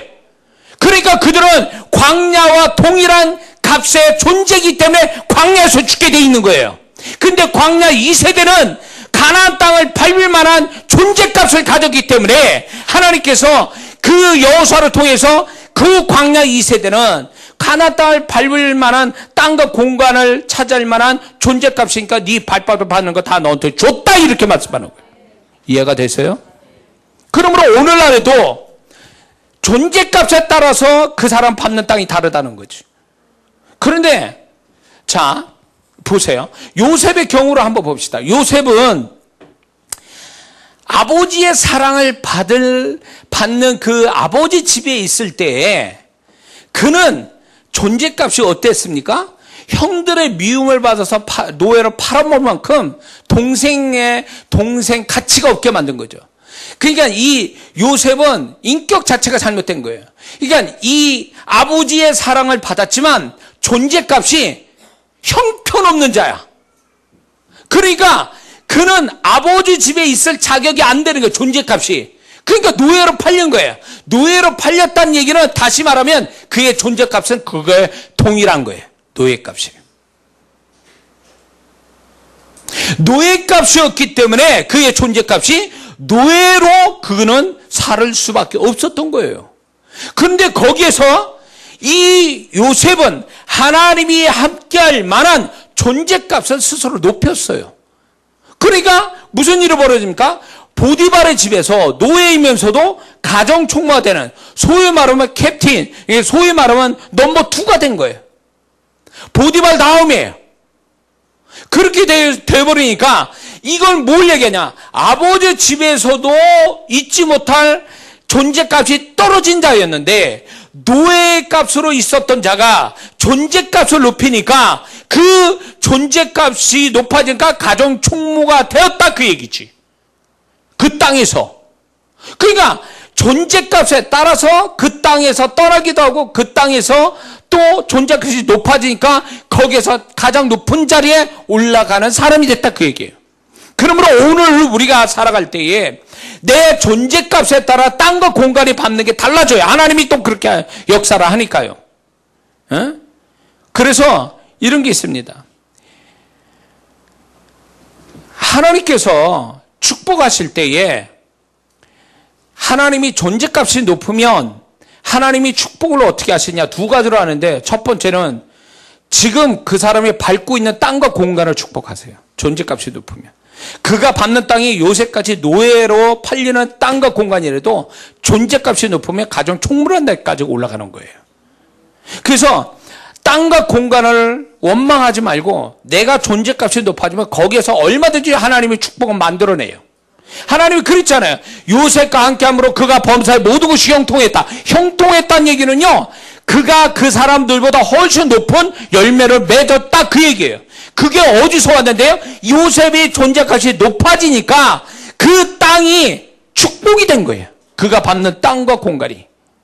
그래서 하나님이 존재값이 높으면 땅과 공간은 자동적으로 축복을 받게 돼 있어요. 자, 그런데 두 번째는 존재값이 높으면 두 번째 방법으로 하나님이 축복하는데 그게 뭐냐면 그 지금 있는 데가 땅과 공간이 이 사람이 존재값이 높은데 땅과 공간의 값은 낮아. 그럴 때 거기서 축복도 직접 하시지만 하나님 또 하나의 방법은 뭐냐면 그 존재값에 맞는 땅과 공간으로 이동시키세요. 이해가 되세요? 요셉이 그거잖아요. 요셉이 존재값이 점점 높아져요. 높아진 증거가 뭔지 아세요? 그가 꿈을 푸는 은사가 있다는 얘기는 그가 은사로 구하지도 않았는데 그 은사가 나왔다는 건 그만큼 그가 영적인 사람이었다는 얘기고, 영적인 사람이었다는 건 하나님과 교통을 그렇게 많이 했다는 사람이에요. 그러니까 그 사람이 존재값이 높아지니까 하나님이 그 존재값에 맞게 바로 앞에 서게 하잖아요. 바로의 총리가 돼서 바로가 총리로서 가질 수 있는 땅과 공간을 갖게 하잖아요. 그러므로 요셉이 그 바로 총리의 땅과 공간을 가졌다는 것은 그가 그 당시에 영적인 어떤 수준이나 땅 그 사람의 요셉의 존재값이 그만큼 높았다는 얘기예요. 그러니까 그 사람이 정말로 축복된 사람이다라면 하나님께서 그 존재값이 축복받았다면 그 사람의 존재값이 그만큼 높다라는 얘기가 같아요. 존재값이 높으면 어떤 일을 보냐면 자동적으로 그가 밟는 땅과 공간이 높아지게 돼요. 축복이 돼요.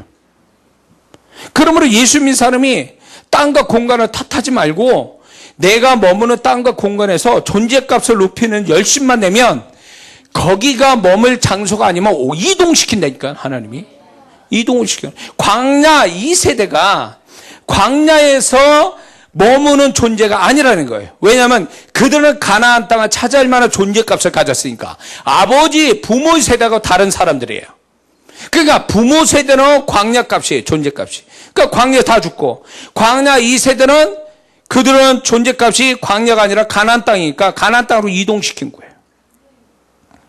그래서 하나님이 그 사람이 존재값이 높으면 그 자리에서 저 땅과 공간을 변질시켜서 이삭같이 그냥 100배의 축복을 주든가 아니면 더 좋은 땅과 공간으로 이동시키는 거예요. 자, 보세요. 이삭이 우물을 팠는데 에색, 신나 이런 아버지로부터 받은 그 유산에 우물을 팠지만 다 메꿨잖아요.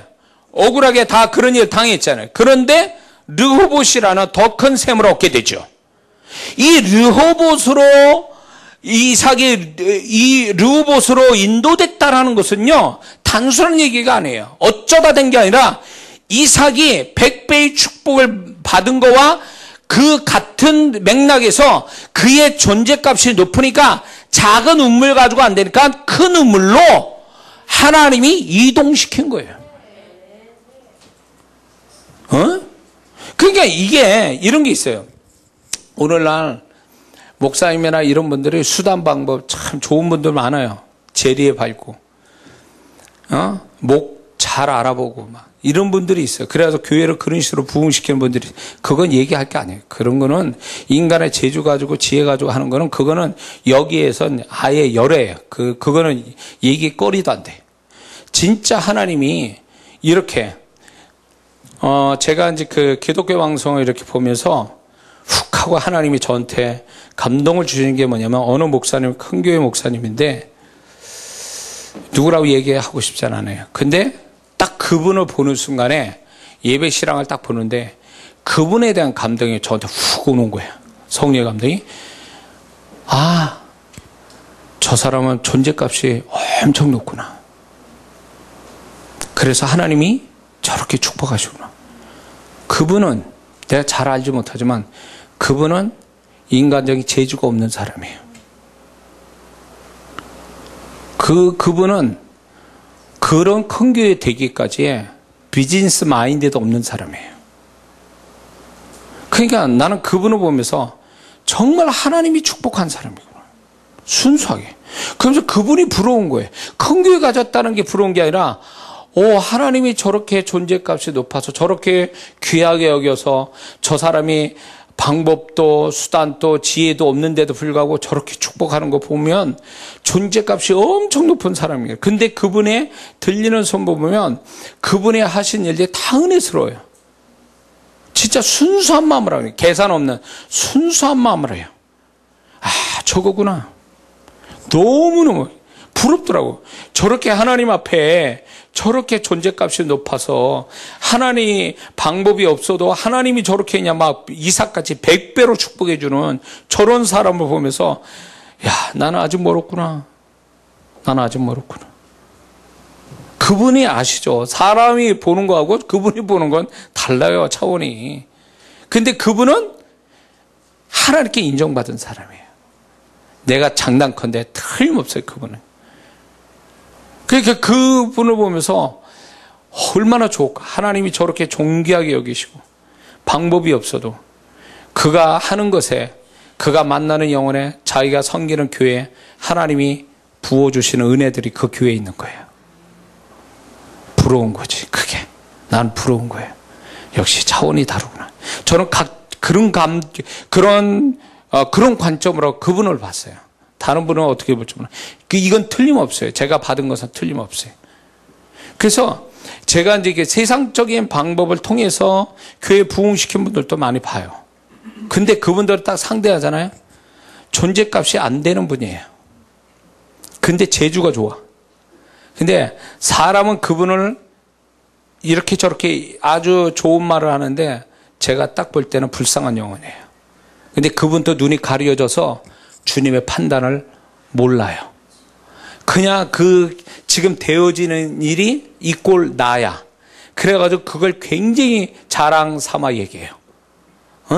그게 불쌍하다는 거예요. 왜냐면 주님의 판단을 못 받고 있는 거예요. 모르는 거예요, 그거를. 존재값이 안 되는 사람이에요, 그 사람은. 그러니까 재주가 좋고 방법을 좋고 이렇게 저렇게 소위 세상말로 운이 좋아서 그렇게 돼버리는 거에 대해서 이게 하나님의 역사라고 생각해요. 내가 알기로는 하나님의 역사가 아니거든요. 달라요. 보통 사람들이 볼 때는 그거를 구분을 못해요. 근데 저는 구분을 할 수 있어요. 왜냐? 다른 거 다 적혀놓고 그 사람의 존재를 살피면 이게 답이 딱 나와요. 하나님의 시각으로 그 사람을 보면 이게 어떻게 어떤 과정으로 왔는지 다 알게 돼 있어요. 하나님이 세운 존재값이 높은 사람은요, 방법 수단이 아니에요. 그 사람은 하나님이 이삭같이 그냥 그가 모르지만 이삭이 목축업 하는데 농사라고 줘봤겠어요? 흉내 내는 거지. 근데도 하나님 역사이잖아요. 존재값이 100배. 그런 거예요. 그분의 얘기가, 그분은 어떻게 뭘 해보려고 하는 게 아니야. 그냥 나름대로 열심히 하는데 어설퍼. 근데 거기에 하나님 역사가 오는 거예요. 이게 정말 존재값이 높은 사람이죠. 부러운 거예요. 제가 제일 부러워하는 사람이 이런 사람이에요. 능력이 나온 뭐예요? 하나님 죽인 자 살리고 막 이러면 뭐하냐고. 존재값이 떨어지는데. 그런 사역자 있었잖아요, 한때. 그래가지고 막 진짜 주님 막 그 사람한테 막 엄청난, 주님이 그 사람한테 엄청나게 역사는 했지만 존재값은 그만큼 되어지지 않아서 어떤 일이 뭐냐, 결국 사고가 터졌지. 그 사람의 존재값이 얼마인지는 다 아는 사건으로 다 드러났죠. 그리고 박살났죠. 어떻게 보면 주님 버린 거예요. 그러므로 우리가 이런 게 있어요. 존재값을 높여야 된다. 이거 아주 중요한 문제예요. 그래서 우리가 이런 걸 예측할 수 있어요. 내가 자꾸 원치 않는 낮은 곳으로 자꾸 임한다. 낮은 곳으로 간다. 죄 짓는 거, 아니면 뭔가 다툼이 있는 거, 손해보는 거, 또 자꾸 많이 무시당하고 이런 쪽으로 막 흘러간다. 그러면 그거를 탓할 게 아니라 내 존재값을 봐야 돼요. 존재값이 내가 제대로 된 사람이냐. 존재값이 자꾸 떨어지니까 밟는 땅도 안 좋아. 그리고 내가 존재값이 안 좋으니까 자꾸 안 좋은 쪽으로만 자꾸 흘러내려가.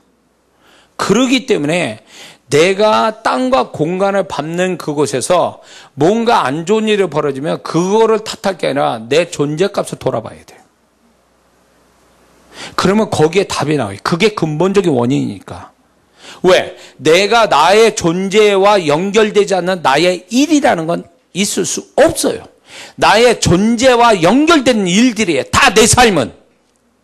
그러니까 나의 존재값이 어떠한지는 내 삶으로 하나님이 힌트를 주거든요. 그걸 통해서 내가 원치 않는 어떤 어려움 이런 걸 겪게 되면 내가 존재값이 이것밖에 안 돼. 절망스러운 거, 그게 더 절망스러운 거예요, 사실은. 문제가 많고 이런 거 시달리는 게 이것도 참 힘든 일인데 더 나를 힘들게 하는 건 내가 존재값이 이것밖에 안 되는구나. 딱 그게 진짜 그게 원인이라면 너무 그게 슬픈 거예요, 나를 너무 슬프게. 그래서 그렇게 되면 뒤져봐야지. 왜 내가 존재값이 떨어졌는지. 의인값을 해야 될 사람이 죄인값에 취급받으면 그 의인값을 제대로 못한 이유가 있어요. 그걸 찾아내야지. 은혜가 되십니까? 그러므로 우리가 존재값을 높여야 됩니다. 존재값을 높이지 않으면 우리는 내가 받는 땅과 공간은 이게 있어요. 그 땅과 공간이 나를 어떻게 해주는 게 아니라 내 존재값으로 땅과 공간이 어떻게 되는 거예요. 잘 들으셔야 돼요. 아담과 하와가 하나님 말씀에 범죄하니까 하나님이 이렇게 말씀해요. 너로 인하여 땅이 저주받고 가시덤불과 엉겅퀴를 낼 것이다. 내가 범죄했기 때문에 존재값이 떨어졌기 때문에 네 땅이 저주받았다는 거예요. 네가 밟는 땅이 저주받았다. 그거죠. 하나님께서 물로 심판을 하실 때 뭐라 하냐면 그 당시에 사람들이 행위가 부패하여 땅이 부패해졌다는 거예요. 그러니까 하나님이 이렇게 연결시켜요. 존재와 땅을 연결시켜요. 아니 그 사람들이 죄를 범했다 이렇게 말하면 되는 거를 그들이 죄를 범함으로 땅이 부패해졌다 이 말씀을 굳이 땅을 거기다 또 연결해서 얘기하시는 거 뭘까요? 사람을 땅을 밟고 살잖아요. 그렇기 때문에 이 땅은 땅의 문제가 아니라 땅을 밟고 있는 그 만물의 주인된 인간이 문제라는 거예요. 하나님은 인간을 네가 땅을 다스려라 정복해라 충만하라는 이 인간이 하나님이 이 땅의 주인공으로 만들어 주셨단 말이에요. 창조하실 때. 그렇기 때문에 땅은 결국은 인간의 지배를 받게 돼 있는 거예요. 이거를 다시 우리 삶에 적용해 보면 내가 가지고 있는 이 삶이 주인공이 아니에요. 이 상황의 모든 주인공은 나란 말이에요. 나에 의해서 가시덤불이 나오든가 아니면 열매를 맺든가 둘 중에 하나란 말이에요. 이해가 되세요? 내가 범죄해서 땅이 저주받아 가시덤불과 엉겅퀴를 내든가 아니면 내가 정말 이삭같이 잘해가지고 100배의 결실을 맺든가 둘 중에 하나라니까요. 그러니까 결국 뭐예요? 땅은 문제가 없어. 땅과 공간은 책임이 없다고. 진짜 땅과 공간의 책임은 인간에게 있는 거예요. 인간에게. 그 사람에게 있는 거예요. 그 사람이 밟는 땅의 책임은 그 사람이지 땅과 공간이 아니란 말이에요. 땅과 공간이라는 건 땅과 공간 안에 들어있는 사람, 일, 상황, 사건, 재정 이런 걸 다 총합해서 얘기하는 거예요. 이해가 되십니까? 들을 길을 가진 사람들이 왔구만. 메시지가 너무 선명하게 나가네요. 할렐루야. 너무 감사해요. 네. 학개서와 말라기를 보세요. 그들이 성전을 짓지 않고 자기들로 자기 집을 이렇게 짓는데 열심이고 또 말라기 같은데 11조 안 드리고 하나님께 드려야 할 예물을 안 드리니까 어떤 일을 벌어졌어요? 땅이 저주받았어요. 그들이 열심히 내도 열매가 없고 새요. 하나님이 분명히 얘기하시죠. 학개서 말라기에서. 그걸 뭘 얘기하는 거예요? 네 책임이야. 이 땅이 저주받은 건 네 책임이지 땅이 문제가 있는 게 아니라는 거예요. 그러므로 너희들은 빨리 속히 성전을 짓고 그 성전을 짓는 그날부터 내가 너희에게 복을 주리라. 너희가 온전한 11조를 드리면 너희 창고가 쌓일 곳이 없게 내가 채워주리라. 뭐예요? 땅과 공간의 책임이 없어요. 그 땅과 공간을 밟고 있는 인간의 문제지. 오늘날 우리의 삶도 마찬가지예요. 땅과 공간이 내가 밟고 있는 땅과 공간의 문제가 아니에요. 그 모든 책임은 인간이 져야 되니까 내가 져야 되니까 나에게서부터 시작됐다고 봐야 돼요. 그래 누구 탓할 게 아니라니까. 누구 탓할 게 아니라 나를 탓해야지. 그래 나 먼저 들여다봐야지. 하나님은 나를 들여다보라고 땅과 공간에 문제가 생긴 건데. 은혜가 되십니까?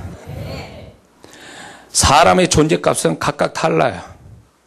제가 이거 몇 번 설교했는데 우리 성도한테도 소돔과 고모라 성은 3,000명 정도가 살았다고 성경학자들이 얘기합니다. 그러면 아브라함이 하나님께 기도할 때 몇 명까지 들어갔어요? 의인이 10명까지 들어갔어요. 의인 10명만 있어도 하나님이 멸망시키지 않는다 그랬어요. 그러면 3,000명인데 그 속에 죄인이 3,000명이에요. 근데 의인 10명만 있어도 멸망시키지 않는다니까 의인 10명이라면 의인 한 명당 몇 명을 책임지고 있는 거예요?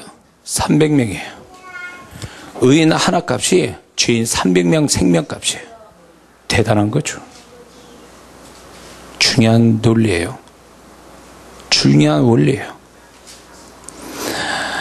바울이 죄인 돼서 로마로 재판받으러 가는데 유라굴라라는 광풍을 만나서 다 죽게 생겼어요. 그때 하나님이 바울에게 나타나서 너로 인해서 한 섬에 걸리리라. 걱정하지 마라. 그래서 그 배에 탄 선장부터 해서 바울보다 훨씬 이렇게 수준이 높은 또 나은 사람 276명이 바울 한산 때문에 살아요. 바울의 존재값은 276명의 생명값이에요. 그렇죠? 대단한 거예요. 그러면 롯을 한번 봅시다. 롯은요, 죄인 한 명 값도 안 되는 사람이에요. 왜? 그는 죄인과 함께 죽을 사람이니까. 그러니까 죄인 값이에요. 그 사람은. 이게 차이가 극명하게 나는 거예요. 그래서 하나님은요, 사람마다 존재값을 다 매기고 있어요. 그래서 내가 과연 나는 존재값이 어떻게 되는가를 살펴볼 필요가 있어요. 내가 의인으로서 의인값을 얼마나 하냐 이거예요. 내가 적어도 300명의 생명값은 안 되더라도 적어도 276명의 값은 안 되더라도 27명 값은 해야 될 거 아니에요. 내 주변에 믿지 않는 자들을 책임져서 구원시키는, 그러면 그게 내 의인값 아니냐 말이에요. 에? 근데 도대체 내가 의인인데 여전히 내 주변은 변화되지 않고 예수 안 믿는 사람은 여전히 많고, 더 위험스러운 건 그들과 내가 동화되려고 하고 또 내가 롯과 같이, 그러면 의인이 죄인값이 돼버리고 마는 거예요. 이걸 알아야 돼요. 세상 또 보면 직장 다니면 월급이라는 게 있잖아요. 스포츠 선수들이나 연예인들은 다 몸값이라는 게 있어요. 그걸로 그 사람을 매깁니다. 존재값을 매겨요. 근데요, 그게 계시적인 거예요. 하나님이 우리에게도 각 사람마다 존재값이 다 매겨져 있다는 거예요. 다 매겨져 있다는 거예요. 에? 이거에 욕심을 내야 돼. 내 존재값이 하나님 앞에 뭔가 더 이렇게 많은 영혼 살리고 많은 영향을 끼칠 수 있는 존재값이 되기를 힘써야지. 있으나마나한 존재값이면 그 의미가 뭐 있냐고. 교회 생활하는데 맨날 예배나 왔다리 갔다리, 뭐 도대체 교회가 그 사람 있어도 없어도 그만이야 그냥. 그게 무슨 그 존재값이야 그게. 교회에서 교회에서도 그 정도면 교회 바깥에는 더 말할 것도 없어. 롯의 값이지. 롯의 값. 우리가 하나님 앞에 이 땅을 떠날 때 내가 가장 높은 존재값에서 끝나야지, 롯의 값으로 그냥 처음에 존재값이 높았는데 가서 죽을 때 되면 존재가 푹 떨어져가지고 죽으면 그 영혼들은요, 죽을 때 보면 알아요. 보면 알아. 죽을 때는 거짓으로 죽을 수가 없어요. 다 진실이 나오거든요. 천사가 오는 사람이 있는가 하면 귀신이 데려오는 사람도 있어요. 전 직접 경험했습니다. 그러니까 존재값이에요, 그거는. 그 사람의 마지막 존재값. 그래서 우리가 정말 존귀한 죽음, 행복한 죽음이라는 게 뭔지 아세요? 내 인생의 최고로 하나님 앞에 좋은 상태로 죽는 게 행복한 죽음이요. 그 얘기는 뭐예요? 내가 죽을 때가 내 평생의 가장 높은 존재값으로서 죽어야 그게 행복한 죽음이지. 존재값이 바닥을 치는 데서 죽으면 그건 안 된다는 얘기예요. 살려달라고 그래야 돼. 존재값 좀 높일 수 있는 기회를 좀 달라고. 그래서 극적으로 살아난 사람도 있잖아요. 그런 사람이 있어요. 제가 볼 때 죽어야 될 사람인데, 그 시간에 죽어야 될 사람인데 안 죽어. 근데 그분은요, 기도할 사명이 아직 안 끝난 거야. 그래가지고 하나님이 살리셔서 몇 개월 살리셔서 데려가셨어. 왜냐하면 그거 기도를 끝내셔서 존재감 높여가지고 상 주시려고. 그런 사람이 있어요. 그러니까 우리가 하나님도 그걸 바라시는 거지. 야, 네가 내가 볼 때 가장 높은 존재값 가질 때 내가 너 데려가기를 원해. 그러니까 넌 그걸 준비해야 돼. 이걸 얘기하시는 거지. 믿습니까? 그래서 우리 스스로가 세상 살아가는 먹고 사는 것만 생각하지 말고 세상의 소유물 가지고 자랑하고 그거 가지고 웃고 우를 게 아니라 내가 영적인 신앙생활을 통해서 하나님이 나를 어떻게 보시고 나를 어떻게 판단하시고 하나님은 과연 나를 존재값을 어떻게 매기시는지를 우리가 살필 필요가 있다, 그 얘기예요. 그러면 그거를 어떻게 하느냐 할 때 내가 살아가면서 상황을 통해서 내가 밟고 있는 땅과 공간을 통해서 하나님이 나를 힌트를 주세요. 네 존재값은 이것밖에 안 돼. 내가 너 존재값을 이만큼 높여. 그게 있어요. 아주 자그마한 증거들이 있어요. 그거를 영적으로 좀 예민하고 영적으로 밝은 사람은 분별적인 사람은 딱 캐치해요. 100가지만 100가지 다 하는 게 아니에요. 100가지로 다 얘기하시는 게 아니라 그 100가지 일 중에 몇 가지가 그분의 마음이 쏟아져 나온 일이에요. 그걸로 알아보는 거예요. 그거를. 그게 분별력이죠. 영적 분별력. 그래서 하나님과 같이 이렇게 늘 사는 사람은 알아요. 이건 좀 심상치 않은데? 같은 일인데도 이건 좀 심상치 않네. 이거 중요한 문제야. 이렇게 올 때가 있어요. 의미가 있어. 그러면 그거 틀림없어요. 그거예요. 그걸로 야, 나는 너를 이렇게 생각해. 그거예요. 이렇게 생각해. 제가 막 자존감이 떨어지고 목회하면서 더 이상 목회 못하겠다 막 이렇게 자존감 떨어질 때 전혀 예상치 않은 성도가 와서 선물을 하나 딱 주고 가고 저한테 격려되는 말을 한마디 툭 던지고 갈 때에 많은 사람들이 저한테 조그만 선물도 이렇게 저렇게 선물을 줬지만 지금 또 그분의 선물을 잊지 못하는 게 내가 스스로 막 무너져 내릴 때 나라는 존재값이 한없이 내가 스스로 막 존재값이 땅바닥을 기고 있다고 생각할 때 주님은 그 성도 전혀 예상치 않는 내가 기대도 안 한 성도가 딱 와서 선물을 줄 때 나는 그게 주님의 음성으로 들린 거예요. 아니야, 네가 생각할 만큼 너 존재가 그렇게 낮은 거 아니야. 난 너를 그렇게 안 봐. 이런 걸로 해서 그것 때문에 얼마나 울었는지 몰라요. 그런 게 있어요. 동일한 건데도 그 속에 하나님의 메시지가 담긴 그런 일들이 있어요. 그거를 분별해서 보면 내가 이런 값을 받고 있구나, 하나님 앞에. 이렇게 알 수가 있는 거죠. 저는 그리 사역하면서 그런 걸 볼 때마다 신나는 거예요. 누가 뭐래도 상관없어. 내가 하나님 나를 그렇게 생각한다는데, 이것만큼 자신감 갖게 하는 게 없어요. 근데 그런 게 안 나타날 때는요, 내가 인생 다 산 것 같고, 막 내가 완전히 막 지옥 갈 영혼처럼 느껴질 때도 있어요. 막 바닥을 칠 때가 있어요. 사역자들은 알 거예요. 그런 거. 자. 그러므로 우리가 존재값이 내가 어느 정도인지를 좀 살필 필요가 있는데 주님이 야, 너희는 나를 따라오너라. 이렇게 말씀하세요. 제자들에게. 너는 나를 따라오너라 하시는 그 말씀의 여러 가지 의미 중에 한 가지가 이게 포함되어 있는데 그게 뭐냐면 내가 십자가 지고 죽음으로 인해서 내가 만주의 주가 되고 하나님이 나를 부활시키시고 또 내가 내 이름을 뛰어난 이름 되게 하시고 만왕의 왕 되게 하신 그 값을 줬단 말이죠. 예수님이 그렇게 됐잖아요. 빌립보서 2장에서 보면. 그러니까 주님이 너는 나를 따라오너라 할 때는 이런 뜻이 있는 거야. 너도 나처럼 존재값이 높은 존재가 되라. 그거예요. 그걸 얘기하시는 거예요. 야, 이거 계속 얘기를 해야 되는데 시간은 가고 큰일 났네.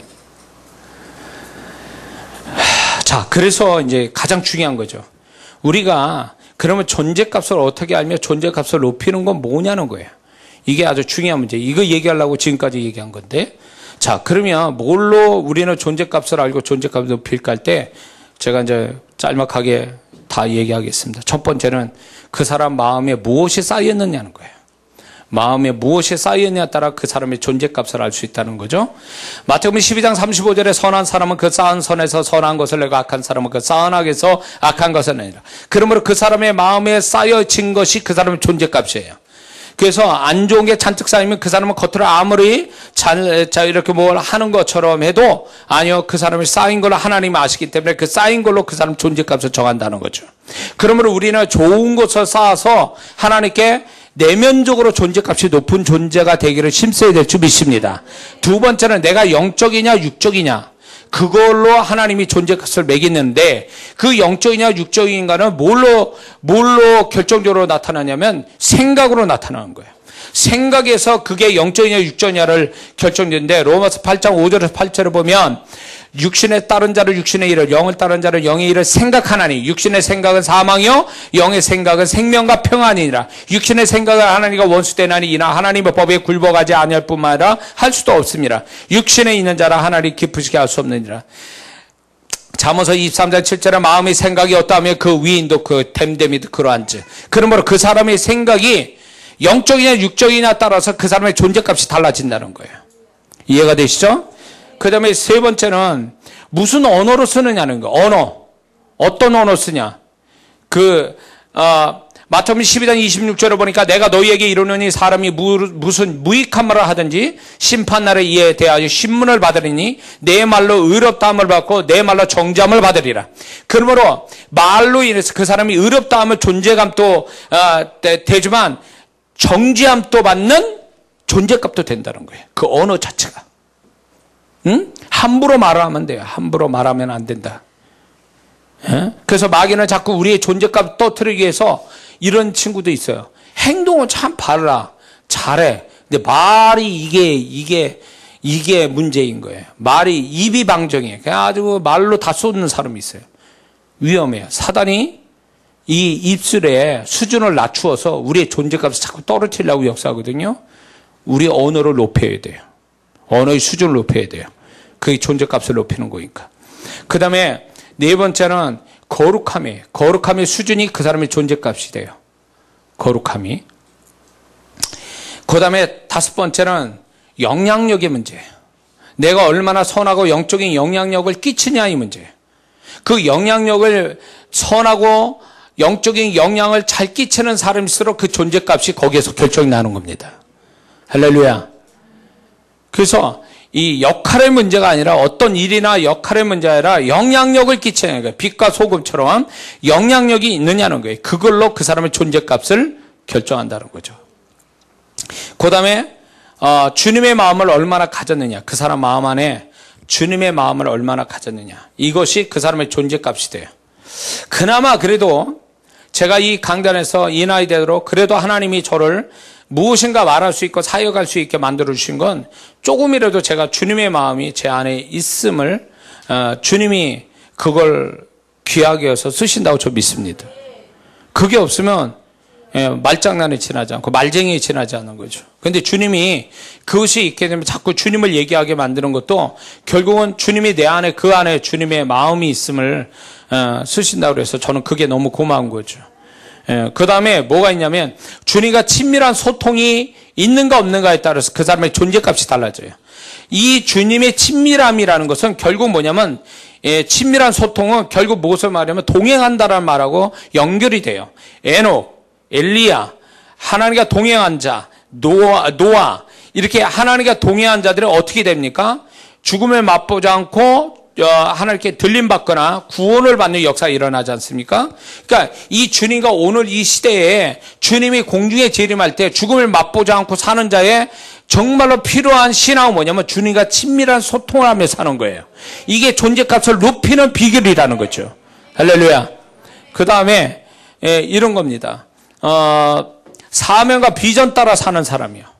하나님이 마음의 소원을 주신 빌립보서 2장 13절에 마음의 소원 주신 대로 하나님의 꿈과 비전을 주신 대로 그걸 위해서 몸부림치며 사는 자는 존재값이 높은 사람이에요. 근데 세상 풍조 따라 먹고 살기 위해서 사는 사람은 훨씬 수준이 떨어져요. 값이 떨어져요. 같은 일을 하는데도 수준이 떨어져요. 왜? 무슨 목적으로 열심을 내느냐는 거지. 한 사람은 사명 가지고 열심 내고 한 사람은 자기 먹고 살기 위해서 열심 내고. 그러니까 열심 자체가 수준이 다르니까 존재값도 다를 수밖에 없어요.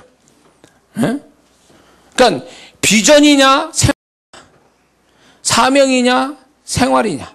이것 따라 그 사람의 존재값이 달라진다는 거죠. 또 좀 더 깊이 얘기하자면 자기의 영의 상태가 그 사람의 존재값이에요. 우리는 혼의 상태하고 영의 상태가 다를 수 있거든요. 근데 영의 상태가 그 사람의 실체이기 때문에 그 사람의 영의 상태가 좋으면 그 존재값이 그만큼 높아요. 근데 혼은 좋은데 영의 상태가 엉망인 사람이 있어요. 그 사람은 그 존재값이 그것밖에 안 되는 사람이에요. 그렇게 되면요. 그래서 그 영을 자기 영의 상태를 항상 좋게 만들어야 돼요. 영의 상태가 좋다 나쁘다 어떻게 하냐면 그 사람이 아무리 안 좋은 악조건의 환경에 상황 속에 현장에 놓였어도 그 속에서 찬양하고 감사하고 말씀 따라 살려고 하고 빛과 소용된다. 그 사람은 그 영혼 상태가 좋은 사람이에요. 근데 또 영혼의 상태가 엉망인 사람 누구냐? 은혜 받을 장소에 왔는데 졸고 있거나 딴짓거리하고 있거나 마음 닫아놓거나 거부하고 있거나 영의 상태가 엉망인 사람이지. 왜? 두세 사람 모여서 주님이 함께 하신다는데 분명히 주님이 오시래 기도해서 주님이 그곳에 왔는데도 자기 마음 다 닫아놓고 졸고나 있고 마음 닫아놓고 있네. 그게 수준이 그 수준이 아니냐 말이에요.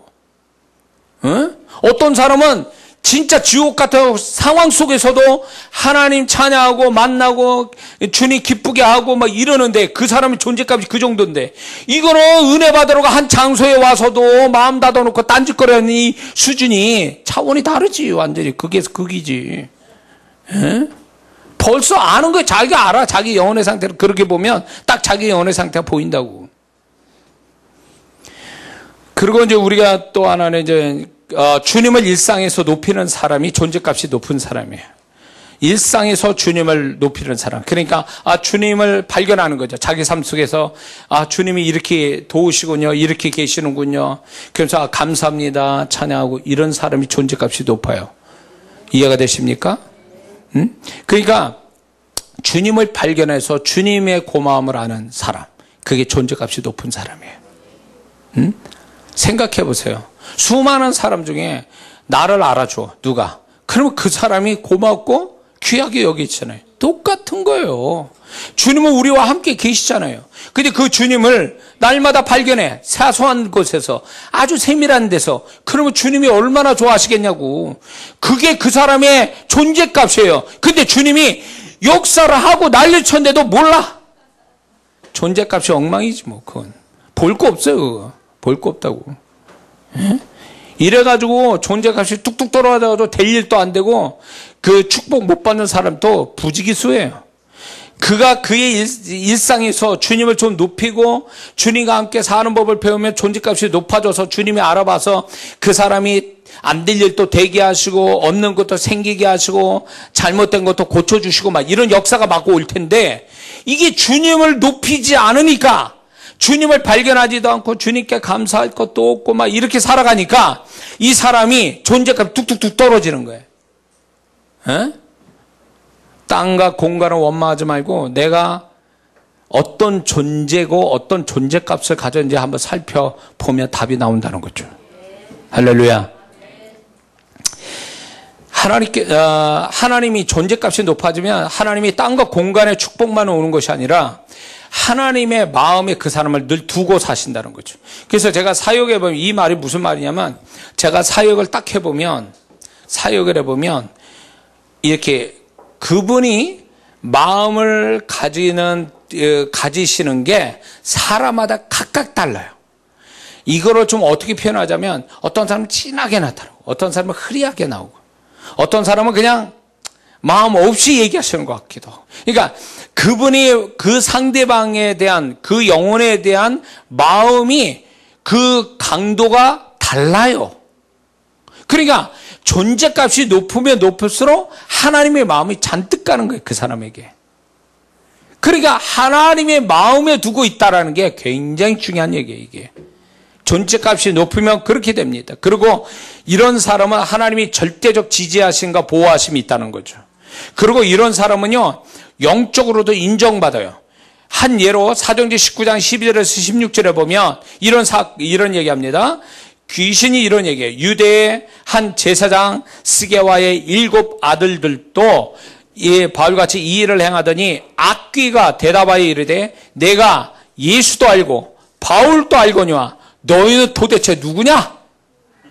에? 악귀 들린 사람이 그들에게 뛰어올라 눌러 이기니 그들이 상하여 벗은 몸으로 그 집에서 도망하느니라. 내가 예수도 알고 바울도 아는데 넌 누구야 너희들은? 이 얘기는 뭐예요? 형편없는 존재값이 형편없는 자가 뭔가 사역을 해본다고 그러다가 오히려 귀신한테 잡히는 거죠. 이런 사람 종종 있어요. 제가 과거에 제가 학생 때 있었던 교회에서도 이런 일이 벌어졌어요. 예, 전도사 타이틀만 가지고 그냥 집사가 귀신 쫓으니까 난 전도사인데 하고 전도사가 귀신 쫓아다가 전도사가 귀신한테 잡혀가지고 두드러 맞고 막 이런 일이 있었어요. 그게 창피하죠. 말을 못했지. 전도사 타이틀만 가지면 되는 줄 알아라. 존재값이 돼야지.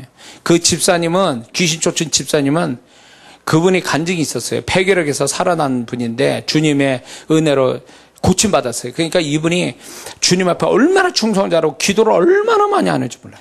하나님 말씀 얼마나 순종하고 헌신을 얼마나 해요. 그분이 안경점을 한 분이었는데 헌신을 엄청 잘했어요. 기도도 많이. 그러니까 귀신이 알아보는 거예요.